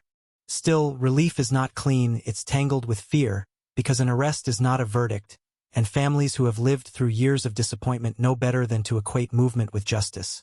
They have been taught by time to distrust progress until it is final. In the days that follow, the suspect's image circulates, blurred in some broadcasts, clear in others, and the public reacts with that familiar mix of outrage and fascination. Strangers arguing online, neighbors claiming they always suspected something, others insisting the police have made a mistake, and through it all, investigators work in a pressure chamber, because now the case is alive again, and living cases attract noise, speculation, and mistakes. The defense begins laying groundwork immediately, challenging the reliability of old evidence, the fallibility of memory, the fairness of resurrecting a case when decades have passed, and those arguments are not empty. They are sharp, and investigators know this is where cold cases often die, not in the field, but in courtrooms where time itself becomes a weapon. So the team returns to fundamentals, documenting every step, reinforcing every link, reviewing every decision, because they cannot afford a crack, not after all these years, not after the city has begun to hope again, and somewhere in the quiet spaces between meetings, between phone calls, between lab updates, the lead detective feels the true weight of what is happening, that they have pulled a sleeping monster of uncertainty back into the world, and now they must control it, shape it, guide it to an ending strong enough to hold the truth without letting it slip back into the dark. And in the center of it all sits the suspect, calm, contained, refusing to give the story the public craves, refusing to offer a confession that would tie a bow on 2 decades of silence. Because some people do not believe in closure, they believe only in endurance, and the question now is whether endurance will be enough to survive what is coming next. The city doesn't wait for a courtroom to decide what it believes. It decides in real time, in headlines and talk shows and late-night scrolling, and Berlin, restless and hungry for a clean ending, begins to shape the story into something it can hold. Cold case solved, forgotten evidence, arrest after years, and those phrases hit like stamps on wet concrete, hardening into certainty before the facts are allowed to breathe. Inside the investigation room, certainty is a luxury no one trusts, because every cold case that collapses the same way. One weak link, one careless assumption, one detail that looked solid until a defense attorney held it up to the light and showed the cracks. So the team moves with a different kind of urgency now, not the urgency of chasing a fleeing suspect, but the urgency of building something that can survive being attacked. Evidence is no longer just evidence, it's narrative, it's chronology, it's causality, and prosecutors want a story that doesn't rely on maybe, doesn't lean on emotion, doesn't ask a jury to guess, because juries punish guesses, and the defense will make sure of that, so detectives return to the beginning again, not to revisit trauma, but to ensure the foundation is clean, every report checked, every photograph recaptioned, every chain of custody confirmed like a ritual repeated until nothing is left to question. Lab updates arrive in short bursts, emails that land like heartbeats, and each result is read twice, once for what it says, once for what it doesn't, and when the overlooked evidence, once dismissed, once filed as ordinary, begins to align with the suspect's world in measurable ways, the room grows quieter because measurable is the language courtrooms respect, and in a case this old, measurable feels like a miracle. Yet miracles are not enough because the defense does not have to prove innocence. It only has to grow doubt, and doubt thrives in time gaps, in missing records, in witnesses whose memories have softened, and so the investigation turns aggressively practical, focused on what can still be verified now, what still exists in databases, in documents, in physical objects that haven't been lost to moves, floods, office cleanouts, or the simple cruelty of years. Detectives track down former employers, old colleagues, neighbors from addresses that no longer look the same, and conversations unfold in living rooms and office corridors like quiet excavations, people trying to remember a person not as they are today but as they were decades ago, and memory resists, then yields small fragments.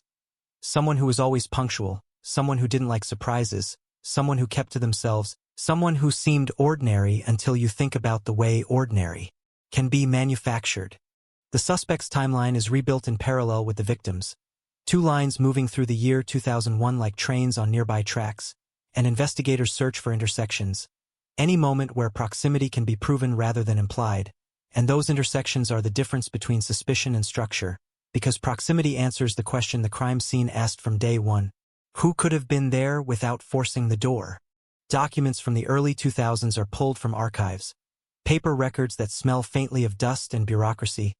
Handwritten signatures, stamped dates, receipts, forms, and each one is checked not because it is dramatic, but because mundane proof is the strongest proof, the kind that cannot be argued away as misremembered. And slowly the suspect's presence in the victim's orbit becomes less theoretical, more defined, pinned down by the dull, undeniable weight of records. Meanwhile, the suspect remains behind glass and procedural walls, their legal team tightening like a fist, and they begin to push back, not by confessing, not by explaining, but by attacking the framework itself, suggesting contamination, misinterpretation, the unreliability of revived evidence, and the police feel that pressure like a temperature change, because a cold case is a fragile organism, revived into an environment where everything wants it to die again. A preliminary hearing date appears on a calendar like a countdown timer, and with it comes a new reality. The case will soon exist in public transcripts, in court filings, in arguments that the media will slice into clickable phrases, and investigators brace themselves, because once the case steps into daylight, control evaporates, and every detail becomes a weapon in someone else's hands. The prosecutor asks a simple question that splits the room. What is the forgotten evidence? Exactly, and can we say it without the case collapsing into a single point of failure? Because if the entire story hinges on one item, one test, one fragile piece of analysis, then the defense needs only to break that item to break the entire thing, and the team understands that risk. They have felt it for months, so they refuse to crown the evidence as a hero. They treat it instead as a gateway, a key that opened doors to other confirmations.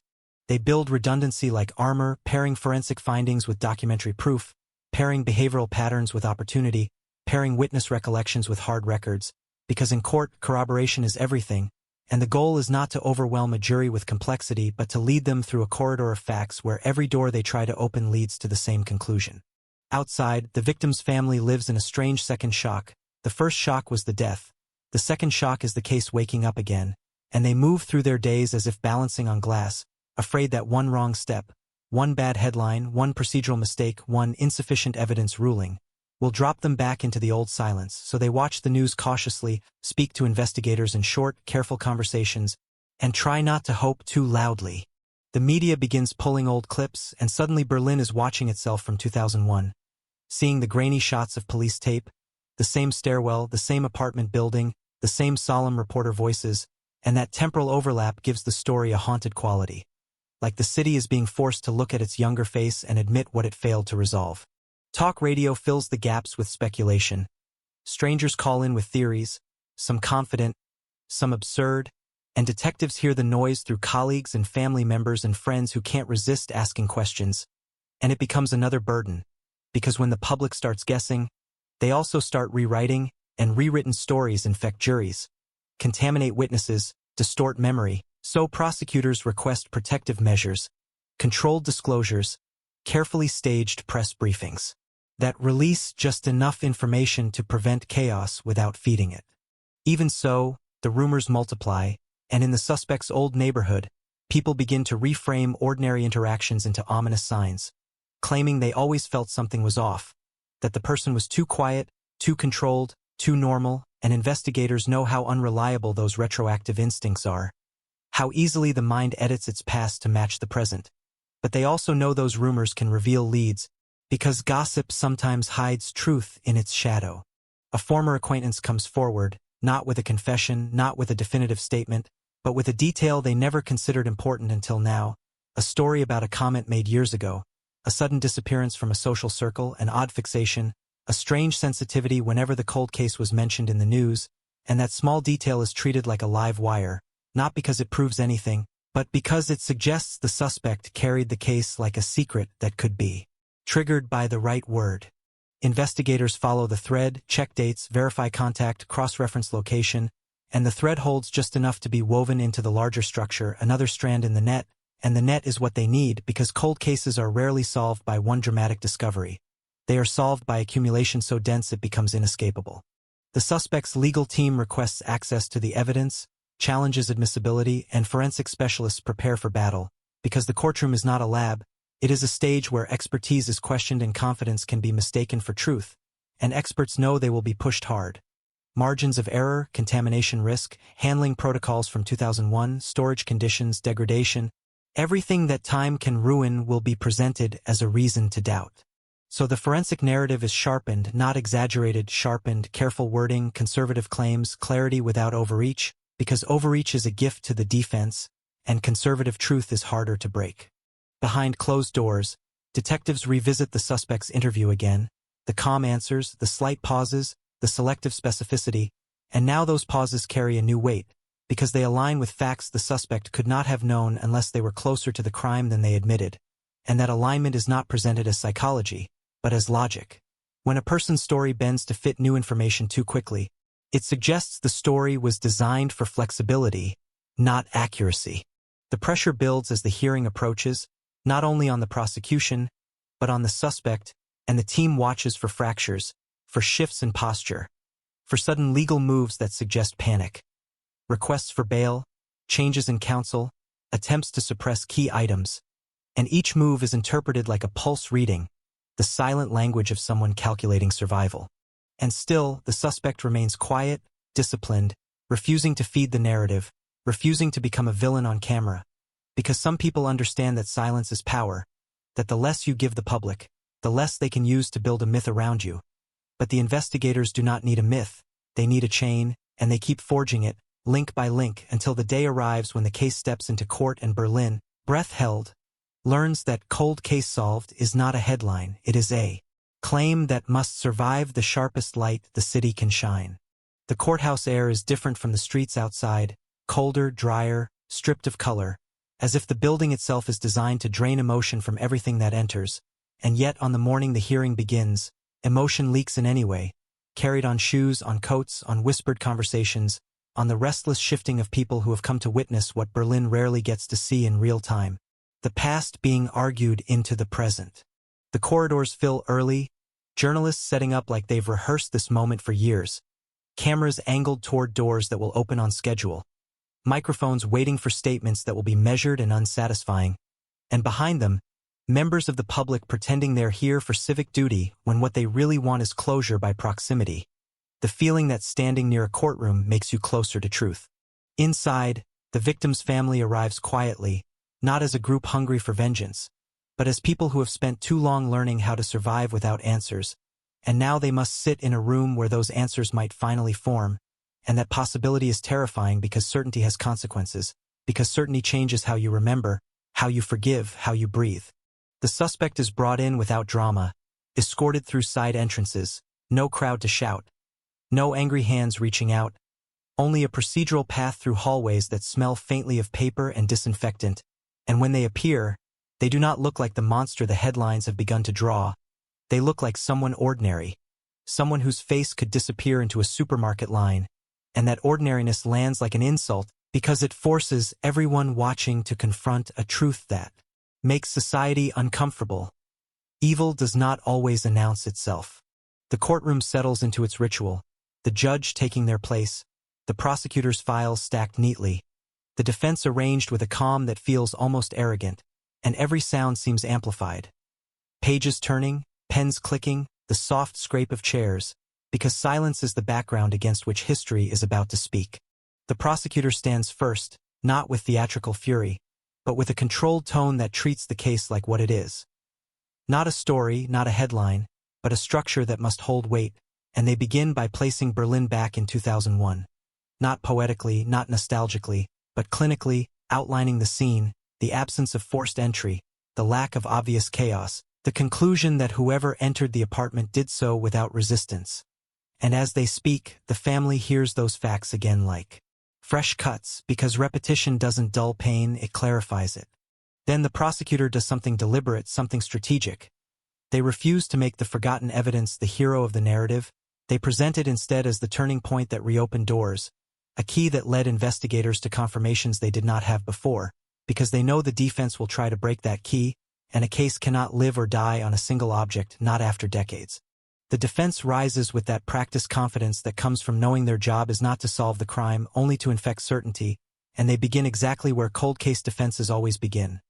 Time, they weaponize it, speak of memory, of degraded evidence, of the unfairness of prosecuting someone based on a case from another era, and their tone is smooth, almost sympathetic, as if they are defending not their client, but the concept of justice itself, and the room feels that rhetorical shift because it is persuasive in the way half-truths often are. They talk about how witnesses forget, how investigators reinterpret, how technology can be seductive, making old fragments seem sharper than they truly are, and they imply, without saying outright, that the police needed a suspect, needed a conclusion, and in their hunger for resolution they built a path that leads to one person simply because that person was available. The prosecutor does not flinch because they expected this, and when they respond with a corridor of facts, not emotion, not outrage, just alignment, records, timelines, documented proximity, verified access, the kind of information that does not rely on anyone's memory being perfect. And as the prosecutor lays these out, you can feel the room's posture change, because facts make people sit up straighter. Witnesses appear, not the dramatic kind, not sobbing strangers with shocking confessions, but professionals with calm voices who explain how evidence was stored, how it was retested, how conclusions were reached conservatively, cautiously, the language careful, the claims measured, and the defense presses hard, asking about margins of error, contamination risk, handling protocols from 2001, every technical weakness turned into a possible crack. And the experts respond the way seasoned experts do, not with certainty, but with clarity. And while the lawyers fight over protocols and probabilities, something more subtle happens in the room, something human, because every time a witness mentions the victim's name, it lands again on the family like weight, a reminder that this is not about theory, it is about a life interrupted, a chair that stayed empty through holidays, a phone that stopped ringing, and the defense tries to keep that human element out of frame, because humans are persuasive, and persuasion is dangerous to a strategy built on doubt. The suspect sits listening, eyes forward, expression controlled, but control has texture, and those watching closely begin to notice the micro-shifts, the way the jaw tightens when certain dates are spoken, the way the hands fold and unfold under the table, the way the gaze drops for half a second when one particular item is referenced. And these are not confessions, they are not evidence, but they are signals, the kind that make detectives in the back row exchange glances without moving their heads. The media outside gets only fragments, and fragments breed mythology. Reporters pulling quotes out of context, analysts speculating about bombshells that are in reality just procedural steps, and the public reacts with impatience because the courtroom does not move at the speed of the internet, and this mismatch creates pressure that leaks back into the process, because prosecutors know that if the public grows bored, interest fades, and faded interest becomes reduced support, reduced patience, reduced political will to pursue cases like this again.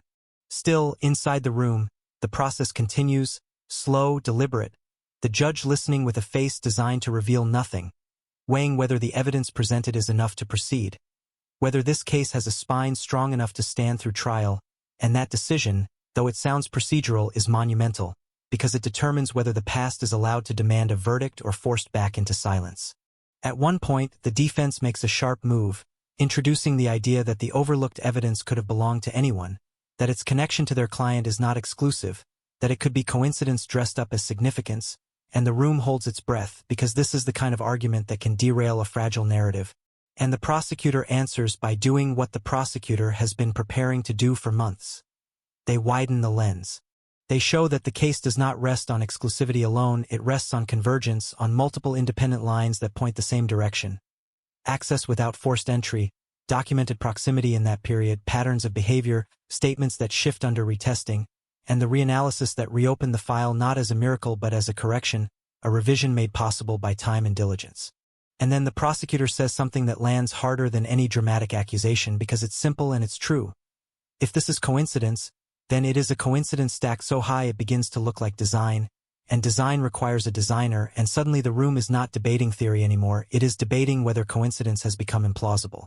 The judge pauses for a long time, longer than anyone wants, because silence in a courtroom is never empty. It is loaded, and in that pause the victim's family feels the old fear return. The fear that this will slip away again, that they will be told, politely, regretfully, that the case is too old, too weak, too uncertain, and that the city will once again be asked to forget. When the ruling comes, it is not delivered with drama, it is delivered like a stamp, but that stamp changes everything, the judge allowing the case to proceed, acknowledging that the evidence meets the threshold, that this is not nostalgia, not a witch hunt, but a matter worthy of trial, and you can feel the room exhale, not in celebration, but in release, because the past has just been granted permission to speak louder.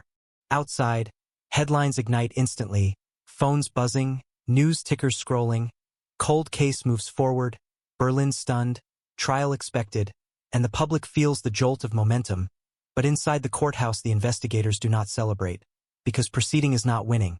Proceeding is merely entering the battlefield, and now the real war begins.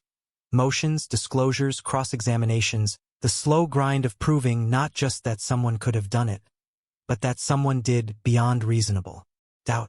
The suspect is escorted out again, expression still composed, but now the composure looks different, tighter, less natural, like a mask that has been worn too long under bright lights, and the family watches them leave with a silence that is not empty either. It is packed with years, with birthdays missed, with questions that never got answers, and as the doors close and the courtroom empties, Berlin steps into a new chapter of the story, one where the city can no longer pretend the past is finished, because the past has just been scheduled, placed on a calendar, given a date and a room and a judge, and that is how cold cases stop being ghosts and start becoming something far more dangerous. Unfinished business with a microphone. The ruling doesn't end anything, it ignites everything, because the moment a judge agrees the case can live, the city starts feeding it oxygen, and Berlin inhales the story like it's been starving for years, headlines multiplying, panels arguing, strangers forming opinions with the confidence of people who will never sit in the jury box, and inside police headquarters the atmosphere sharpens into something almost metallic, a constant edge, because now every file, every photograph, every lab report isn't just evidence anymore, it's a target. Pre-trial weeks become a tunnel with no daylight, motions filed like warning shots, defense requesting suppression, prosecutors fighting to keep key items on the table, arguments turning technical, procedural, but beneath the legal vocabulary there's an uglier reality. This is a war over what the jury is allowed to hear, what version of truth is permitted to exist in public, and time is the defense's favorite weapon, because time creates gaps, and gaps create doubt. The defense leans into that strategy hard, repeating the same theme in different clothing. Evidence has aged, memories are unreliable, investigative focus shifted too late. The state is trying to stitch together a past that cannot be stitched without tearing fairness. And those words play well in sound bites, because they sound reasonable, they sound protective, and prosecutors know a reasonable defense is more dangerous than an angry one. So the prosecution becomes obsessive about structure, not drama, and they start building their presentation like architects, reinforcing a bridge, load-bearing supports placed everywhere, redundancy on redundancy, because if one beam cracks, the whole thing must still hold, and that means the case cannot hinge on a single miracle, not on one test result, not on one reinterpreted detail, not on one witness suddenly remembering something after 20 years, because juries don't trust miracles, they trust consistency. The detectives return to what they can prove with dead-eyed certainty. The geography of Berlin, the distance between addresses, the timing of transport, the victim's confirmed routine, the suspect's documented proximity, the kind of facts that sit on paper without needing anyone's emotions to keep them standing, and every time they find a new document, an old registration, a work log, a record of contact, it feels like bolting another plate onto the armor. Outside, the city behaves like it always does when it smells a story. It embellishes.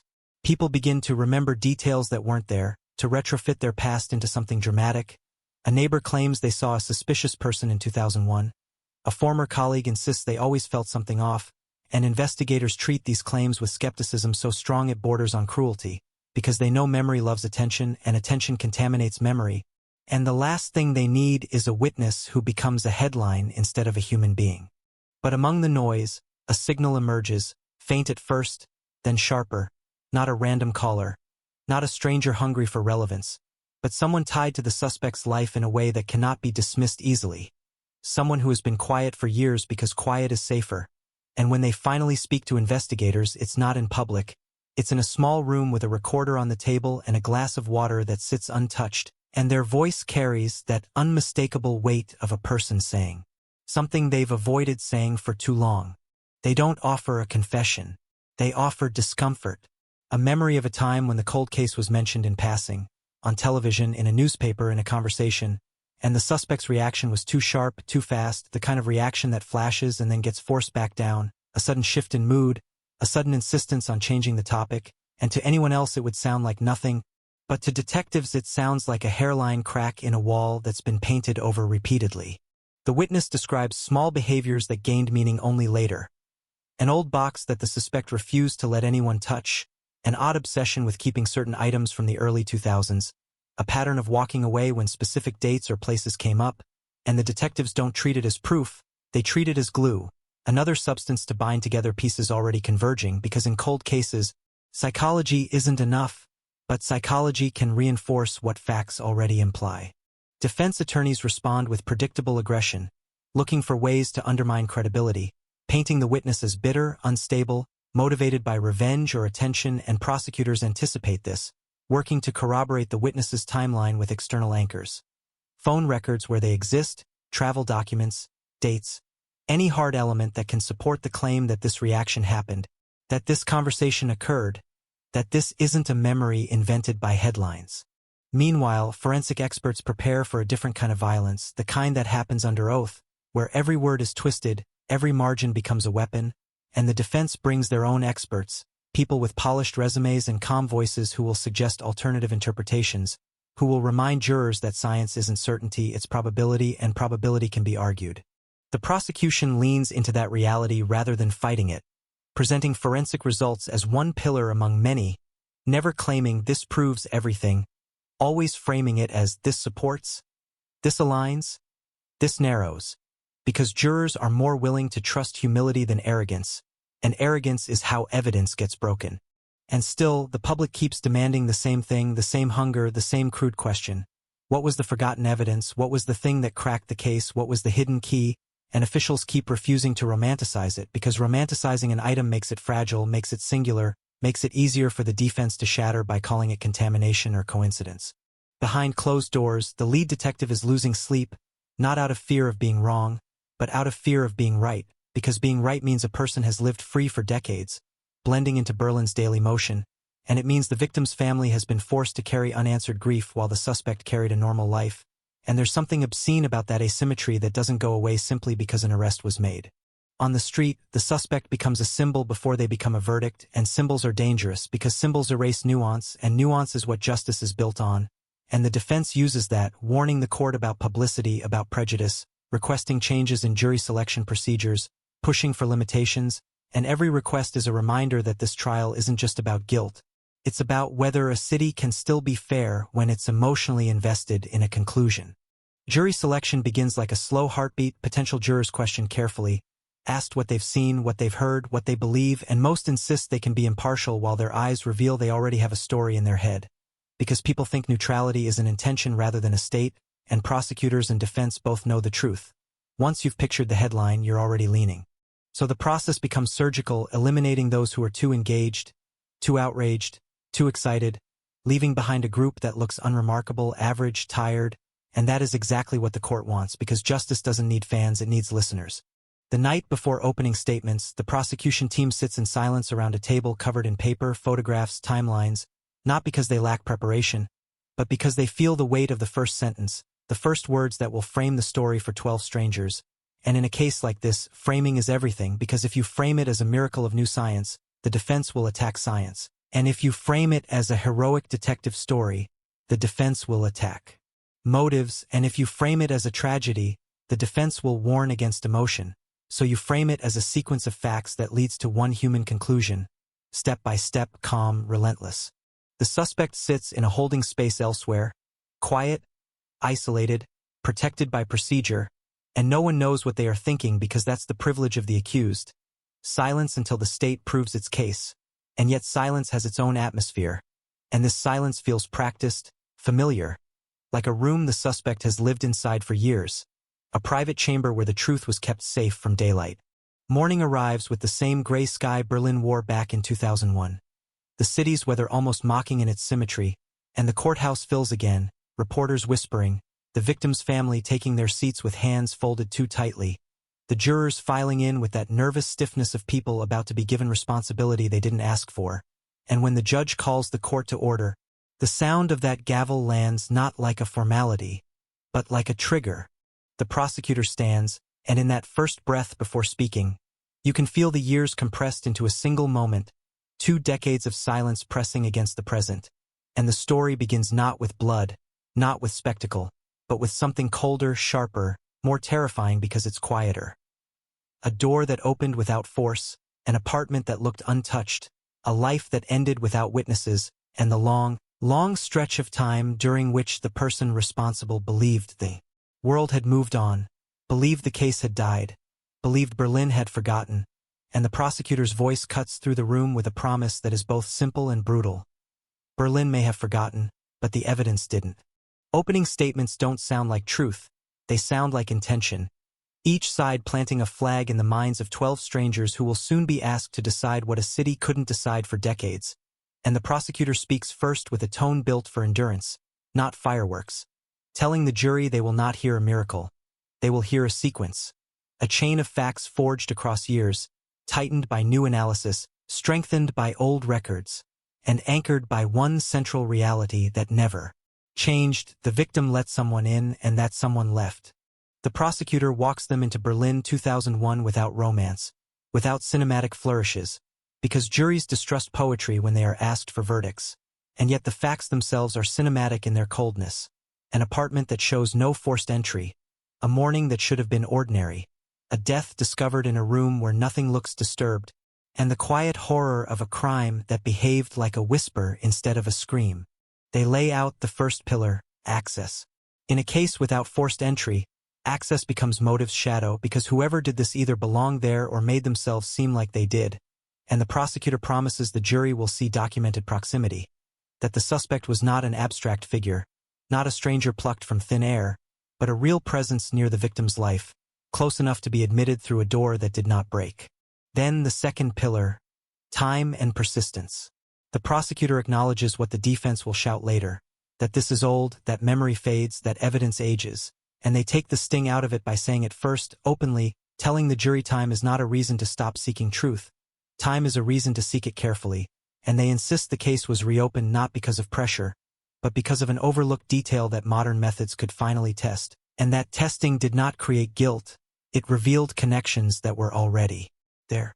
They do not name the forgotten evidence as a trophy, they treat it like a flashlight, something that didn't create the room, only illuminated it, and they promise that what matters most is not one item, but convergence, multiple independent points aligning until coincidence becomes too heavy to carry. The defense stands and does what good defenses do. They humanize their client without romanticizing them, they warn the jury about the seduction of closure, the hunger for a clean ending, and they frame the prosecution's narrative as something built backward, starting with a suspect and building a story around them because the city demanded a villain after waiting too long, and they insist the state is asking the jury to fill gaps with assumption, to treat probability like certainty, to punish a person because time has made it easier to confuse suspicion with proof. They emphasize degradation, contamination, the handling protocols from 2001, the storage conditions, the chain of custody vulnerabilities that decades can hide, and they paint the cold case unit as well-intentioned but dangerous, because hope can lead investigators to see patterns where none exist, and the defense repeats the word reasonable like a mantra because reasonable doubt is their oxygen. The first witnesses are not dramatic, they are foundational, officers who respond to the original scene, forensic technicians who describe what they saw and what they didn't, the calm recitation of details that sound almost sterile until you feel the human shape behind them, and the jury hears again and again the same cold phrases. No forced entry, no signs of struggle, limited usable trace, and each repetition builds the case's central mystery like a wall.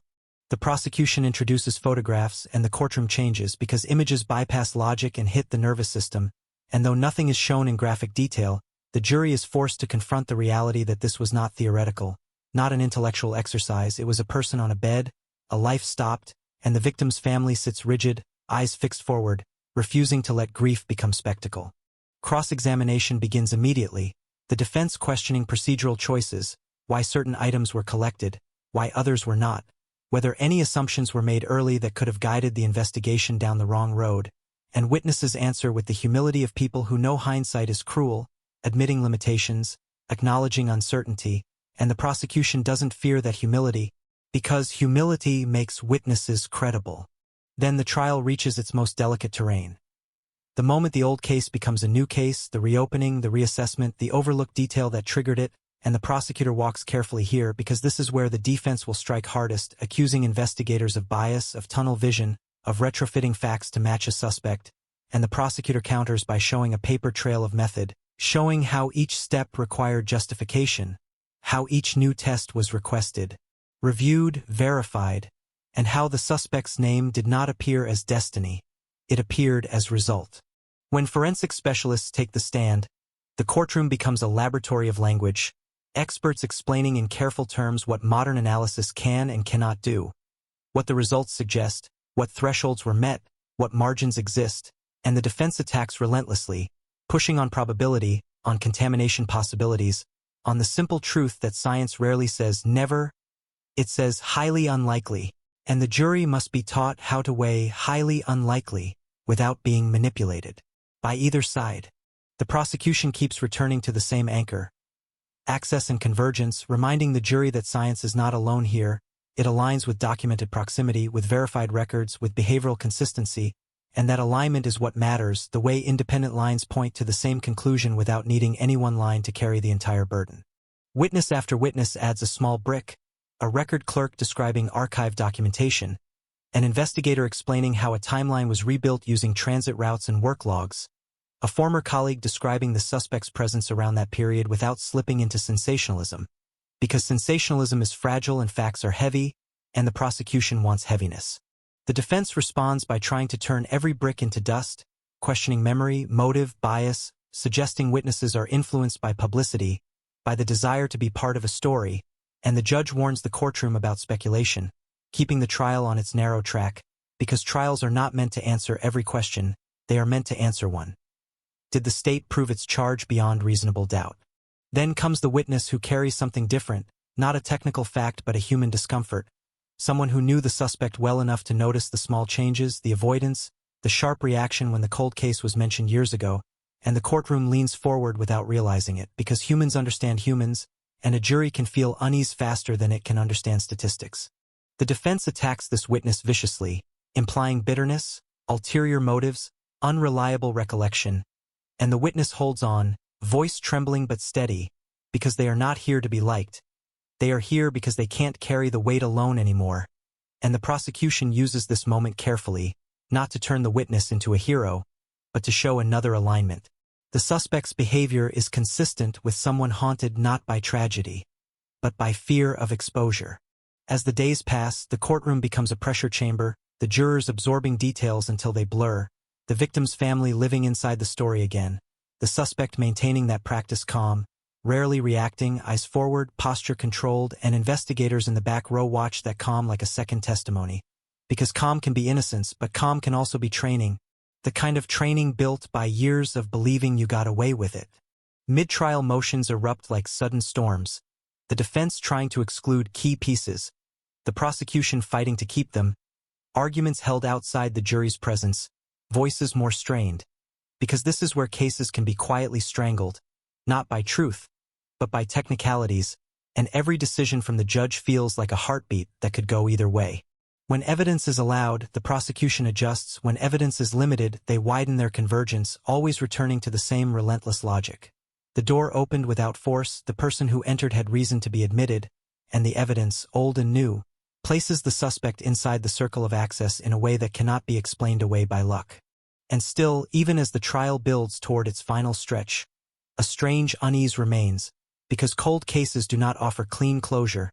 They offer scars, they offer truth wrapped in time, and the jury, sitting with its notebooks and its quiet faces, begins to understand that their verdict will not bring back 2001, will not rewind a city, will not undo decades of silence. It will only decide whether the silence ends with accountability or with another empty shelf in the archive, another box, labeled unsolved, waiting for a future that may never come. In the final days of testimony, the prosecutor's structure tightens, the defense's doubt sharpens, and Berlin waits outside the courthouse like a crowd outside a sealed room, hungry for the moment the door opens and a word is spoken that can turn 20 years of uncertainty into something final. But inside, the people who know the case best understand something colder. A verdict is not just a word, it is a weight, and once it drops, it will reshape every life connected to that apartment door that opened without force on a gray Berlin morning in 2001. Closing arguments arrive like the final tightening of a knot, not loud, not cinematic, but relentless, because by now everyone in the room understands the same brutal truth. Nothing new is coming, no surprise witness will burst through the doors, no hidden tape will suddenly play, no confession will fall from the ceiling like a gift, and what remains is only what has already been laid out. Facts, probabilities, gaps, human reactions, and the long shadow of time itself. The prosecutor stands and speaks as if placing stones in a straight line, one after another, careful not to stumble into exaggeration, careful not to turn grief into theater, and they return to the first cold detail that never changed. The door opened without force, the apartment stayed quiet, the killer moved like someone who belonged there, and that is not emotion, that is logistics, a crime built on access and control. They tell the jury to forget the noise outside, forget the headlines screaming cold case solved as if a headline could be a verdict, and focus on what the evidence did quietly, steadily, over and over. It narrowed the world until coincidence had nowhere left to hide, until the suspect's proximity was no longer a suggestion but a documented reality, until the overlooked piece of evidence was not a magic trick but a spark that lit up a room already full of matches. They talk about convergence again, that word that became the backbone of the case, and they repeat it not as a slogan, but as a map showing how independent lines kept pointing to the same place. Access, proximity, patterns, reanalysis, inconsistencies that weren't dramatic but persistent, small shifts in stories, small pauses, small human tells that did not prove guilt alone but fit too neatly alongside everything else, like a key that keeps turning in a lock it was made for. Then the defense rises and their voice is smooth, measured, almost comforting, because comfort is how doubt is sold, and they tell the jury that the prosecution's story is built on the hunger to end a nightmare, that the city wants a villain because waiting is unbearable, and that time has turned this case into a mirror that reflects what you want to see. They remind the jury that probability is not certainty, that memories drift, that evidence degrades, that modern tests can feel persuasive because science wears authority like armor, but armor can crack, and once it cracks, doubt leaks in. They ask the jury to protect the idea of fairness, to resist being swept into a narrative of delayed justice, to remember that a cold case is still a case, and the standard remains the same, beyond reasonable doubt, not beyond reasonable desire. The judge instructs the jurors again, calmly, firmly, as if repeating the rules can keep humanity from misusing them, and then the jury stands, files out, disappears behind a door that closes with a soft, final sound, and the courtroom is left holding its breath like a body waiting for an X-ray result. Waiting is where cold cases do their real damage, because waiting resurrects every year you thought you buried, and for the victim's family, those hours stretch like the old decades did, a slow-motion return to the same helplessness, the same question that haunted every holiday and every funeral and every anniversary. Will the world acknowledge what happened, or will it slide back into silence again? They sit in a quiet room with vending machine coffee they don't drink, staring at hands, at walls, at nothing, and investigators sit elsewhere doing the same thing, pretending to review notes, pretending to be busy because stillness feels like surrender. Outside the courthouse, cameras hover like insects, ready to feed on any expression, any tear, any shaking hand, and reporters speak in urgent tones while saying nothing, repeating phrases that sound meaningful but are empty without the jury's word. Deliberations underway, tension high, Berlin watching, and the city scrolls and refreshes and argues, because the internet cannot tolerate waiting. It demands instant endings. But justice doesn't move at the speed of outrage. Hours turn into a day, then part of another, and every time the courtroom doors open, everyone inside flinches. But it's only a clerk, only a procedural note, only another reminder that the world still runs on small, indifferent motions while lives hang on one decision. The jurors ask questions, request transcripts, ask to see exhibits again, and each request is a sign they are thinking, weighing, not rushing, and that should feel reassuring, but it doesn't, because thinking can lead anywhere, and in a case like this, anywhere includes collapse. When the message finally comes that the jury has reached a verdict, the courtroom changes instantly, as if oxygen has been removed and replaced with something sharper. People stand without realizing they are standing. The victim's family grips the bench. The suspect sits very still, too still, the kind of stillness that looks like control until you realize it might be fear disguised as discipline. The jury files back in, faces tired, eyes forward, and the foreperson holds a piece of paper that looks absurdly small for the weight it carries. The clerk reads the verdict aloud, words that land like a door finally closing, and the room reacts in layers.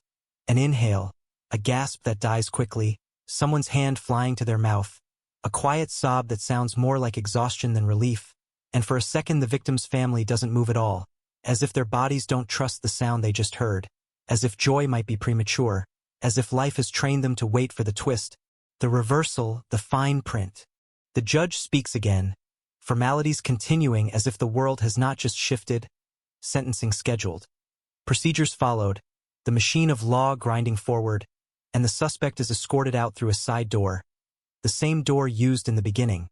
But now the posture is different, not calm, not composed, something tighter in the shoulders, something heavy in the feet, and even if the face stays controlled, the body carries a new reality. The decades of ordinary life have ended in a corridor of court tiles and uniform steps. Outside, headlines explode instantly, the phrase "cold case solved" flashing across screens with the hungry certainty the internet loves. But in the quiet spaces behind the courthouse doors, the people who lived inside the file do not cheer the way the public expects. Investigators don't slap backs or grin for cameras. They sit. They exhale. They feel something that isn't victory, because victory suggests celebration, and what they've done feels more like lifting a body out of water after it's been submerged for too long. Necessary, grim, overdue. The victim's family speaks to reporters briefly, voices trembling, faces pale, saying thank you, saying they can finally breathe. But even in their relief, there's a haunted undertone, because a verdict doesn't restore time. It only names what time refused to name, and years stolen don't return simply because a courtroom acknowledged them. They return home that night to quiet rooms and photographs and the same absence that has always been there, and the difference now is that the absence has a shape in their mind, a name, a verdict, but it is still absence. In the days that follow, Berlin turns the case into a symbol, a cautionary tale, a triumph of persistence, and officials talk about improved technology, about cold case units, about how evidence matters, and they do matter, but beneath the speeches there is a colder truth no one likes to say out loud. If one overlooked detail can sleep in a box for decades, then how many other boxes sit on shelves right now with sleeping answers inside them, and how many families are still waiting for a knock? That never comes. The investigators return to their desks and their new cases, but the Berlin 2001 file does not vanish from them. It follows in small ways: how they look at ordinary evidence, how they treat routine alibis, how they listen for pauses in interviews, how they distrust tidy stories that arrive too smoothly. They remember the forgotten evidence not as a trophy but as a warning. The smallest overlooked thing can be the hinge of decades, and when you miss it, you don't just miss a clue. You miss years of accountability. And yet, even after the verdict, questions remain, not legal questions, not enough to reopen the case, but human questions that courtrooms rarely answer. Why this victim? Why that day? What triggered the decision? Whether there was a moment of hesitation, whether the suspect ever felt remorse or only fear of discovery. Those answers may never come, because some truths die inside the people who hold them, and justice can still be complete without full understanding. But understanding is what the living crave, and without it, the story never fully stops echoing. Berlin moves on because cities always do, tram lines humming, streets filling, new headlines replacing old ones, but sometimes in certain neighborhoods, on certain mornings when the sky turns the same gray it was in 2001, people still lower their voices when they mention the case, still feel that strange chill of realizing how quietly a life can be erased and how long silence can last when the wrong person walks away. The apartment building remains, renovated and repainted, ordinary again, but ordinary is the most frightening disguise because ordinary is where the crime hid, and ordinary is where the answer slept, and ordinary is where the suspect lived for years while the city forgot. And that is the final aftertaste, the thing that lingers long after verdicts and headlines and scheduled sentencing dates. A cold case is never just a file, it is a gap in the world's story, a missing chapter that keeps bleeding into the pages around it, and even when the gap is filled, the stain remains because the real horror isn't only that someone can kill and vanish. It's that they can do it quietly, neatly, without breaking a lock, and then go on living beside everyone else as if nothing happened, while the people left behind spend years staring at the same unanswered door, waiting for a sound that finally comes, far too late, and still doesn't bring back what was taken.